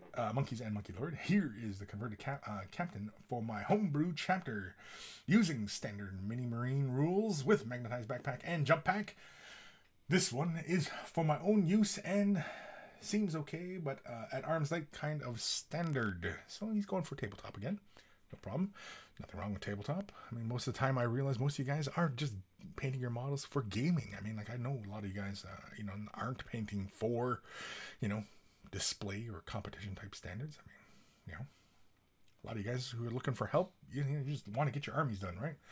Just waiting on the delivery of an airbrush set today, but due to needing to go back to work, I'm sure I'll get a chance to use it for a few weeks, maybe. Kind regards, Ben. And so let's have a peek at his efforts. And so, yeah, oh yeah, here we go. So, I always like the way you do the flames. It's very clever. The highlighting on the hammer, really good. Details are all there. Transitions, I like the flames. That's so cool. I dig it. If anybody's curious about how Ben did the flames, ask Ben, or there are a few videos I have done in the past that show a style very similar to that. I assume, knowing the way Ben creates transitions, that is dry brushed and then he fills in the black. That's really good. Yeah, I like the hammer. The hammer really stands out. I think, like I said earlier, Ben. Yeah, I think you're ready to start moving on to, like, you know, brighter colors, edges, even pushing contrast. I guess that's another one as well. Pushing the contrast, being very precise.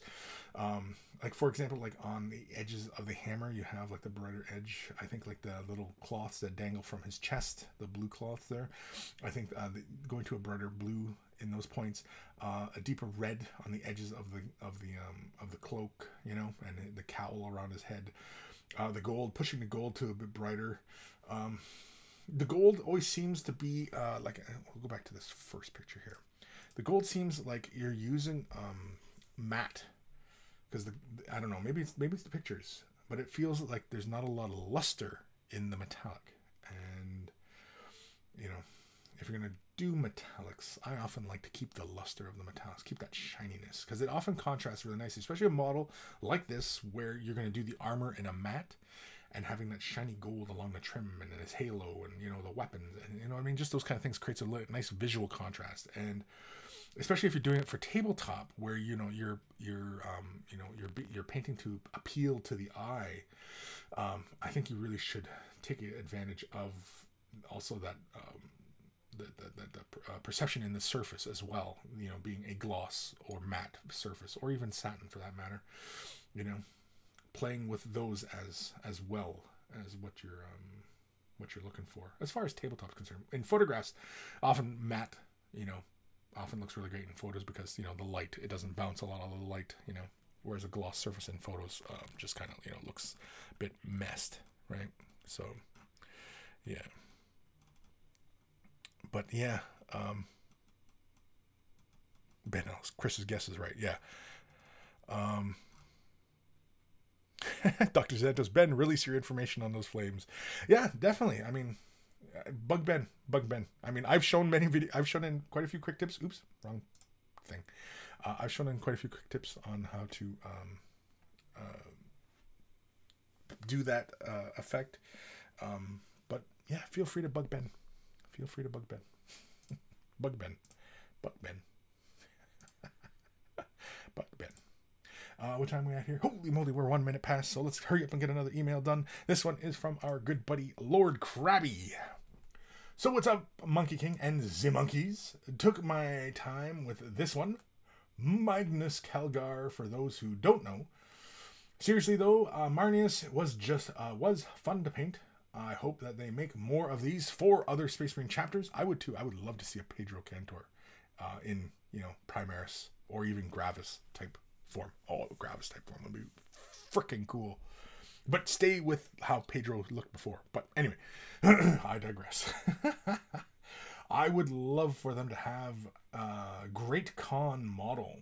Still, the blue was okay. Highlights were great. I hope you guys enjoy. Also, like my Bughead, I like the copper I did. Anywho, I'll talk to y'all later. Lord Krabby, aka the best around, aka my painting don't stink all the time. My painting don't stink all the time. And so here is his Marnius Calgar. This is a brand new model from Games Workshop. Not brand new, but it's pretty new. From Games Workshop, and he is the head honcho, of the Ultramarines. And so here is Lord Krabby's paint job. I like it. Your highlights are improving. I think starting to thin your paints a little bit, and I think getting a brush that comes to a really nice fine point. Have you ever utilized dry brushing before? Keeping a very light amount of paint on your brush and then just brushing it along to catch the high points. You actually may like that look you'll catch those corners. And plastic kits like this have such really great sharp corners that are just great for capturing the edges and such. I like that, it's very, very neat. A lot of contrast. Again, though, I think, I think just don't rush. Don't rush your paint jobs. Don't be in such a hurry. I know you're a big gamer, so, you're looking to get guys done in time and, stuff like that. But, character pieces like this, treating them, giving them their due, I think helps. But it's nice and clean. Paint is where it should be. I think you can fine tune those highlights a little bit, but I mean, that comes with experience, dude. I mean, don't be afraid to start taking a little bit more time, especially on character pieces like this. There's centerpieces, right? And they're often the piece that often a lot of times people will gravitate towards, especially who are going to look at your army, right? Oh, they look fantastic all together like this. Like, see, this is probably closer to what we see when we're looking at it as a tabletop, right? At arm length. And it looks good to me, man. It's painted.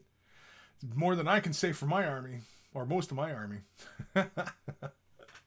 But yeah, don't be afraid to spend a little bit of time more on your character bits. And yeah, it's really good work on that Tyranid head.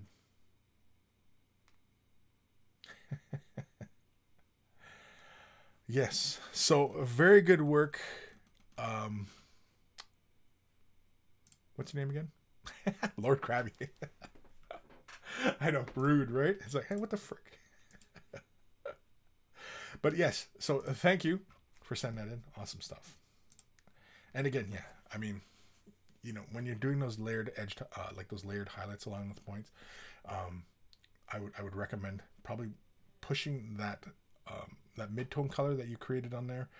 I try to keep that a little closer to the edges, and maybe even just do an edging along the surface. I know, if it can be hard, You know, a lot of times, and that's why possibly you might want to look at dry brushing for like the end result highlights. Basically, I would highly recommend, for example, like if you're doing your ultramarines like that, I would recommend starting off with, say, something like Calgar Blue. Calgar Blue? Crag Blue? McCrag Blue. What is it? McCrag? I don't know. I can't remember. Anyway, it's the base color. What the hell is it called? I have the damn colors here, but apparently not here. Anyway, you start with that tone, and then thin out, say, Drakenhof Nightshade or Null Oil. I would use Drakenhof Nightshade just to preserve some of that blue. I would thin it with Lamia Medium, add a drop of Liquitex Flow-Aid, give that a good mix, and sparingly apply it over the model's surface. Okay, thinning it out and adding a bit of Flow-Aid to it will make it still creep within the recesses, but it's not going to tint the broad sides of the surface, but it's still going to creep into the recesses. Allow it to dry completely, and then come in, and you can either carefully edge in, say, what is it? What's the often Altdorf blue? Is it Altdorf blue? What's the often recommended mid-tone or lighter blue to highlight McCrag? Or you could just come in with Calgar blue and apply a bit to your palette. Use a dry brush, a small dry brush, dip it in just a little bit, wipe off the excess paint, wipe off a lot of the excess paint, and very lightly just catch just the surfaces, the edges of, you know, like panels and things like that. And then, you know, like Ben shows it to great effect on Space Marines, dry brushing on a Space Marine. I mean, you know, you might want to look to his example in this regards. And, you know, and I think you'll achieve some really fantastic tabletop results. You know, when we're starting on this hobby, a lot of people want to, you know, if you've never played a sport before and you want to get into baseball, you know, don't expect to hit home runs every time. You know what I mean? A lot of those balls, it's going to be a strike. You're going to strike out a lot of times, right? So, you know, don't be discouraged by your failures. Try not to be. I know it's a tall order to ask, but you know, don't be afraid of your failures. And you know, there's nothing wrong with your painting, Lord Krabby, at all. You know, just putting in more time, becoming a little bit more careful, spending a little bit more time, you know, getting used to thinning the colors down, exploring other techniques. You know, these are all things, you know, now I realize that you might not want to, you know, become, you know, AAA type painter, competition type painter. That might not be your aspiration, and that's perfectly fine. Nobody has to, right? I know most of the time I don't. I have like very next to no aspirations for awards or anything like that. I just don't. You know, it's not why I paint. And not that there's anything wrong with it, but you know, for anybody out there who does do it, I mean, like, you know, you're oftentimes building a name for yourself, right? But then what? I've mentioned this many times, you know. And then what? Becoming, you know, a Golden Demon winner. What are those Golden Demon winners doing now? The ones that won 10 years ago. What are they doing now? You know what I mean? So even amongst that, it's a small percentage of people who go any further, right? What about anybody who's won a crystal brush, right? You know, come on. What are the real life goals? What is, you know, how are you going to go further into this, right? Now, some of the clever ones have figured out how to go further with this, and, you know, tip of the hat to them. But yeah, I mean, if that's your aspirations, and, you know, after that, it's like, well, then what? Well, you should have thought it through. Really, that was more of a stepping stone to other things, is really what it should have been. Anyway. Nathaniel at Kris. Was there actually an answer to the question where the white goes when snow melts?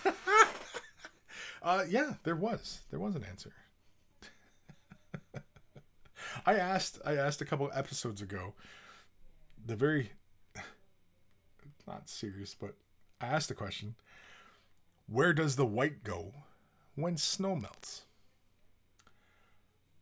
And of course, a few people answered, and you know, was it you, Nathaniel, that answered correctly? I can't remember. But basically, there really is no white. We perceive the white, but there is no white. It's just the light reflecting. I mean, because light from the sun, okay, we call it kind of white light, but really light is all the spectrums of color, right? Light is all the colors. You can, like, you know, when they shine a light through a prism, and light breaks up and becomes different colors, different wavelengths, right? And so when we're looking at snow being little crystals of, you know, frozen water, which is clear, it's bouncing all that white light back at us. It's the white of the perceived white of snow is only the light refraction from those crystals. And so when the snow melts, it just becomes the water form and light passes more through it rather than being refracted all over the place, right? That's why, right? Because when you think of a structure of a snowflake, light refracts all over the place. And so to our eyes, we perceive white because it's shining most of that pure white light back at us. But, and even at night, there is still sunlight being refracted at us at night, right? And we're perceiving it in those colors. And really, as you examine closer and closer to a snowflake, more and more colors refract back at you, right? Because its surface is like a prism. The light enters and refracts out. You know what I mean? Like, you guys get it. You guys are all smart. And so that's it. So yeah, it's not really a trick question, but it is an examination in what we do perceive, really is what it is. How we perceive the world around us, right? Because we can perceive snow as being white, which it's not. It's merely the way light is refracted. But I mean, it's the same way that plants aren't truly green. It's the chlorophyll inside that it refracts light at that particular wavelength. And so we perceive the green. Paint. That's why, like, a lot of the elements in paint, right? It's cadmium, titanium, you know, these color names. They're not just names for namesake. It's because it's traditionally what the paints were made of to get those pure chromas. And so, you know, that's why, because those pigments refract the light back at us in those particular ways. So that's all it is the way our eyes perceive the refracted light from elements. I guess that's the simplest way to explain it. Oh crap, we still have more emails. Let's do some more emails. This one is from Frederick. Hello, Kris. I'm a big fan of your show and of your training vids and have used them extensively. Unfortunately, I have not been painting so much of late. I have included some pictures of the stuff I have gotten painted over the last year and would love to hear your thoughts and critique on my work. Best wishes for 2019. Thank you for your content you create. MVH. I thought it was MUH. I can't read. I never learned to read. Anyway, like the bases, like these models. Love the fur. Can we get, we're going to be able to zoom in today too. Excellent. Look at this. Love the tones in the flesh. Personally, I like my orky flesh and goblin flesh a little bit more on the yellow-green side of things, but he's gone with the more white-green side of things, which is fine. Nothing wrong with it. It's what he likes. His models, he'll paint them up however damn well he wants. Nice work on the wolf colors. The fur is really good.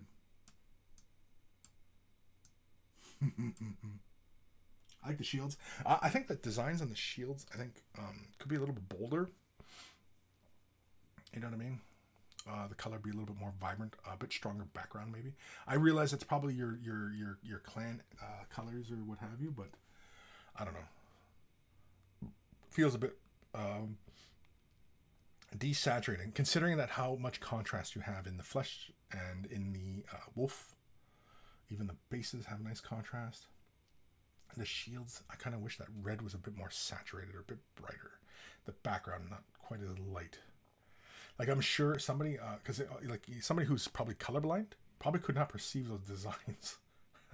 You know, some of those colorblind tests, you know how it's the same values, but, or yeah, same hues, but different colors. And yeah, because they can't see it, because the values are just very similar. But anyway, again, I'm going off on a tangent here.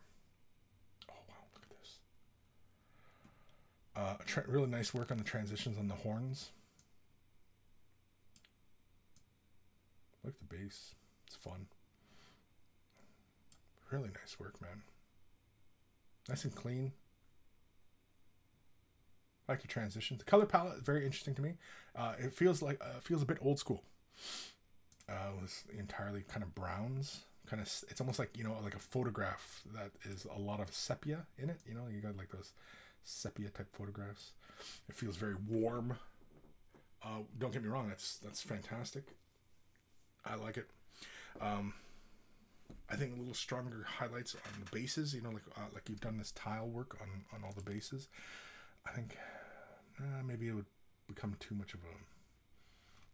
I was just thinking, I was just thinking maybe like stronger highlights on the in between the stones, but no, disregard.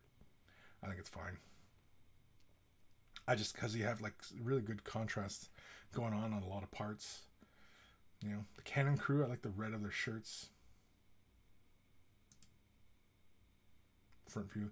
Now see, okay, well this view, the symbols on the shields are more visible. Now is this the same unit I was looking at before? Because I'm looking at, say, like these two guys on the left, and the shields feel more visible, and I'm looking at the one on the right here, and I can see the shields a lot better. So it must have been the angle, and the light was bouncing off of the shields. Must have been the angle, because yeah, the colors didn't seem as vibrant as opposed to the rest of the models where the color just feels very vibrant. But yeah, oh, look at these guys. Oh, I love the blue. Yeah, that's really nice work on the blue. The blue, because of the overall color scheme you're going with here, blue is just going to be so strong because your heavy brown use, that, you know, you're playing with the complementary, right? Brown has a very orangey kind of quality, and orange and blue are complementary, and so the blue in this minimal form that you've done it just plays really, really nicely, and those blue elements bounce so nicely on here. Like I'm looking at the fellow with the cloth hanging from his hip there, and that just looks really awesome. On all the spears, I like the out on the ends of the spears, the hair, their mohawks. If they had if they had like a sash hanging from the belt or what have you, I think the blue, if that could have been blue. Yeah, that looks really good though. It's really good. Ooh, look at this. Yeah, there's something very very subtle about your highlighting. I like it. It feels really old school to me, with these broad, bright highlights. Now, I'm looking at the cloth. Are you glazing that, or are you mixing a lot of layers? Hard to say. It almost looks like glazing, but could be layers. Like the green, I'm looking at the green. I'm just curious how you're achieving these results, because, you know, a lot of people will ask, you know, well, how are you getting those highlights? And, you know, are you glazing it? Are you highlighting? Like, are you feathering it? Or, you know, all the above. I'm just curious. It's not a criticism of what your technique is. It's just, I'm just curious how you're achieving that. But yeah, it has a very old school kind of vibe to it. I know like a lot of people painted a lot of miniatures this way. Back in the day, you used to see a lot of, like, even a lot of like the one Golden Demon and the White Dwarves would have a lot of these pictures like this, and so yeah, very, very cool. I like it. I like criticisms. No, not really. I mean, it's a distinct style you've got going on here, and you know, it's something you don't see, and I can appreciate, you know, this vibe. I mean, I like this style. Again, this feels very old school to me. It's clean. It has a very old school vibe to it. There's so many images similar to this in White Dwarfs in the past.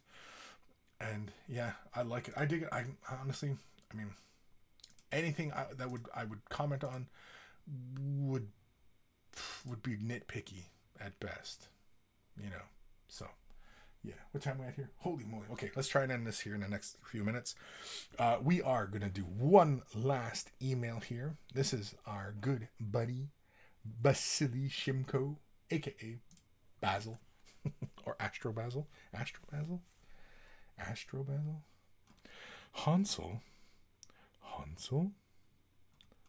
Hansel. Alright, so. Hi, Kris. So, I've finished this Orlok guy a long time ago, but was too busy to send it to you. I haven't done the base because, I don't know. Not sure how it's going to do it. I'm going to do it. And we'll think about it later. And then there's the... Sorry, here we go. And then there's the Blast from the Past work in progress. I've sent you an incubi like last spring and was not sure about this white armor. Since it looked too dull, but I had no blade on the model later, I've tried it with the blade on and the feeling remained and I didn't know what to do. But recently I came up with the idea of painting some parts in Dark Reaper and it looks better. What I'm not sure about now is whether I should make the armor not metallic or should I cover it with white alchemy to make it look pearl-like and paint the Dark Reaper parts into Dark Reaper mixed with metallic medium, or should I replace the Dark Reaper with Incubi Darkness metallic like on the old pick with no sword? Thanks in advance. With regards, Basil. Jeez Louise. Again, I've said this before, and I will say it many more times. Sometimes we overthink these things, so, you know, there is that. Really great work on the face, the details. Really nice and clean. I like the highlights in the red and the white. I think the flesh could come up a little bit, just a bit brighter. But I mean, if that's the look you're looking for, then you know, don't listen to me. It's nice and clean, dude. Yeah, I think this flesh could come up just a bit.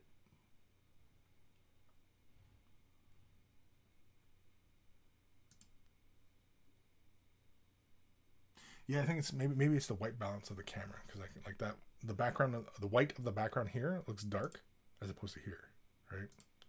So I think sometimes it's a white balance issue, and that's not your problem. It's just the camera, it's probably your cell phone or whatever. Oh, this is a good one. Yeah, I probably would come up just a little bit more on the highlights on the flesh, like in the nose, the between the brows, just a bit on the cheekbones, a bit of the jawline. A bit of the ear. I really like your highlighting on the red, the flames on the legs and the gun look good.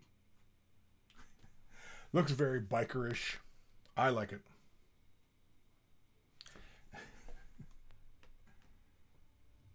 Yeah, he looks really good. I like the big old skull on his belt buckle. That's cool. So here's the incubi. Now, yeah, it's been a while since we looked at this fella. And yeah, I'm not sure what you're not liking. I think you might be overthinking things. I think this looks cool. I think what you're missing is your spot color, right? The accenting color that you're going to use with this white and Dark Reaper scheme.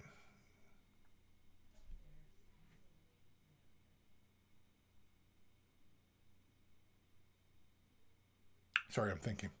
I know I just realized everything just went quiet, right?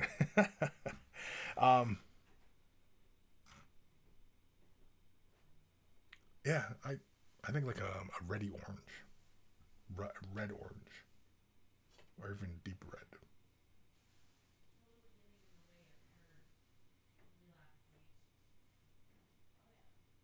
Or light blue.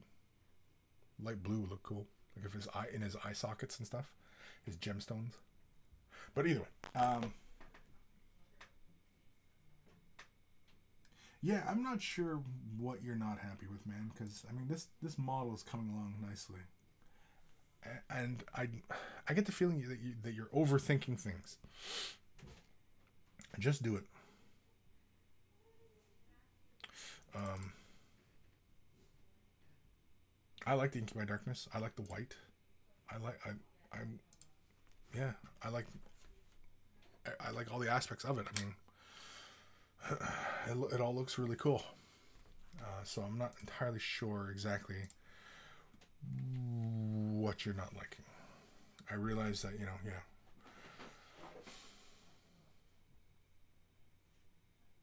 Because I mean, the first image where he's got his sword in hand, I mean, it looks cool.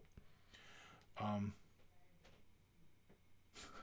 Again, I mean, like I'm not sure exactly what it is that you're not liking. I guess is really what it is. What aren't you liking about this whole process? What this scheme is, and yeah. Wow, long show today. Yeah, a little bit long. We're ending here in like, what time is it here? Yeah, 27. We're ending here in like a moment. But yeah, I think what I think, Basil, is I think start finishing the model more. Bring it to a complete state. Stick with the color scheme. I like the color scheme. That with the sword and everything like that. I like that. The horns are kind of an issue, because what do you want to do the horns, right? I mean, like you've done the helmet dark. I think doing the horns like you've done the rest of the white of the armor with that light blue in between the ridges, I think that would look cool. White horns. I don't think there's anything wrong with that. So, yeah, but I mean, like, I think you might be overthinking things. I think you should bring it to a more finished state. Throw in your accent color in there, your spot color, right? Throw that in there, and then start to see how it all plays together, right? Because it looks like you're primarily keeping the color scheme more like two colors, right? Just staying with the white and dark reaper and playing with that across the whole model. Even the blade pretty much is a play on that, right? It's dark reaper with, silver essentially, which is kind of like white, right? So, then throwing in either a fairly stark blue or an orange red, I think would look really cool as far as accenting and gemstones and, things of that matter. A green, I don't know about light green, yellow green, white green. It could work too. Purple. Ooh, a purple. A magenta purple would look cool. An orange green, or an orange green, wow. An orange red or a magenta purple for the gemstones and accenting colors and, eye lenses and stuff like that. I think that would look cool. Then, of course, too, once you get the base done, because you're looking at so much brightness, right? You're probably having a hard time kind of determining where you want to go with things. And I think that's why you're kind of like, because you're looking for that bolder color. And I think that's really what it is. I think that model needs is that spot of bold color. And I think that's what you should do. I think you should just stop where you are, throw on those spot colors, and then you can start to really kind of get a feeling for, how this color scheme is going. And then just do your army. Just do the models, Overtime. Yeah, Nathaniel. Overtime. Dr. Zantos. Shh, Kris didn't look at the clock yet. I did look at the clock, and it's 2:30, so we're ending there. That was the last email of the day.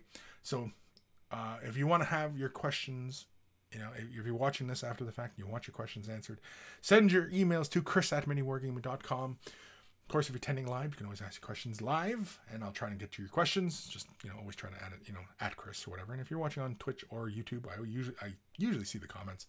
Just sometimes, if I get to rambling, I am often, forget to, get to everybody's question, what have you. So the best way is obviously sending me an email, kris@miniwargaming.com. It's in the description below. Of course, join me on waythebrush.com.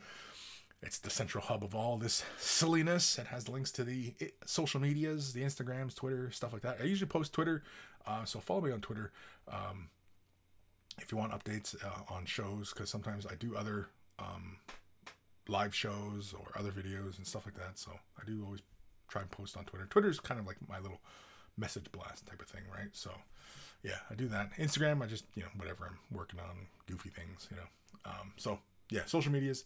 Of course, join us on Discord. Links are in the description. Of course, if you just go to waythebrush.com, you'll see the link come up for the Discord. We usually head over there after the show. I may jump in today just for a little bit. So yeah, join us on Discord. And of course, Way the Brush t-shirts for sale at waythebrush.com if you want to help support. And of course, look like a connoisseur of all that is good and holy in this world. They're wearing a Way with the Brush shirt. Prove me wrong. No, don't prove me wrong, because it'd be pretty easy. So yeah, Way the Brush t-shirts. And of course, if you've purchased the shirt, send a picture of yourself in your shirt. And if you're Anthony, you're gonna shotgun a beer, which I'll happily post. I'd rather a video or both. For the Monkey Shrine, and that's also on waythebrush.com. The Monkey Shrine, just nice picture of everybody, having everybody there, to see everybody can kind of guess who's who and who's where and what's what, and yeah, I don't know, it's fun. And of course, waythebrush.com also has a link to Patreon. Big thank you to all my patrons. Without your support, a lot of these things wouldn't happen. A lot of these upgrades, and it also helps pay for a lot of the stuff that I do. And of course, also prize support when we do prizes and such. Again, just my way of giving back. And if you're considering Patreon support, I only ever charge for Way the Brush. I do produce other videos. I don't really charge for those. So it's only ever Way the Brush, and I only ever do a Way the Brush once a week. So, if there's 4 weeks in a month, you can pretty much work out how much you would contribute if you want to consider contributing. And, thank you. Again, always a big thank you to all the supporters out there for making this show really, really awesome. And of course, a big thank you to Guy Meir Alfer, aka Carl, aka Beer and Blood Bowl. That's his YouTube channel. Check him out if you love yourself some beer and Blood Bowl. Definitely check him out. It's a lot of fun. He's very entertaining. And they're playing Blood Bowl all the time. These guys are Blood Bowl fanatics. Like, they're proper fanatics. And big thank you to him for creating the jingles before the email segments, that put a smile on our faces. And it's just, just a nice way to introduce emails. And it's a lot of fun. And again, it's all these things, like if you're considering supporting, and you can't do it monetarily, like, comment, subscribe, and share this video. That helps as well. So, it's just a bit of effort. It's a couple clicks of a button. That's all. That is all. That's all it takes, if you want to help. And it all helps. And of course, I like to help. Again, it's all about karma. It's all about feeling good at the end of the day. And, if you don't feel good and you're trying to sit down to do your painting, it just doesn't happen, right? Everybody's been there. Other things on your life and things, and just, you can't sit down and concentrate on your painting. And, this is a happy time. This is supposed to be your time to sit back, kick back and relax and enjoy yourself and enjoy the hobby. And yeah, it's all about feeling good and helping people. Why not? It always feels good to help somebody, for God's sakes, So yeah, I think that's it. I think we learned something. We might have. Everybody, thank you for sending your emails. And of course, send more emails. That's what fuels this show. Keep those emails rolling in. Is that it? That's it. I need like a mascot or something. Maybe a monkey. I think I'm going to redo... Where? I can't see myself on my cameras here. Monkey? No, monkey's over here. Yeah, monkey's right there. So, yeah. I think new updates, especially when I redo the intro. When am I getting the intro redone? Soon? As with all projects out of Kris, soon. Yeah, there's only so much Kris to go around, unfortunately. It would be fun if I could dedicate more time to this, but then, I wouldn't work my regular job. And I like my regular job, so, unfortunately, that takes up all my energy. And then, of course, family, which I like my family. Kind of. I'm going to get beat. I'm going to get beat later. I'm surprised nobody come around the corner yet. Come to beat me up. Take care of your brushes. They'll take care of you, and I will see you guys next week. Next week? Yeah, next week. I'll see you guys next week. Maybe. Who knows?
I suppose you're waiting for the stream to stop, right?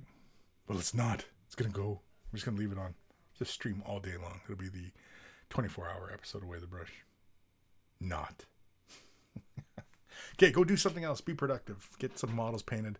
Assemble something. Just turn this off already. Go home. Or turn it, whatever. You know what I mean. What do I mean?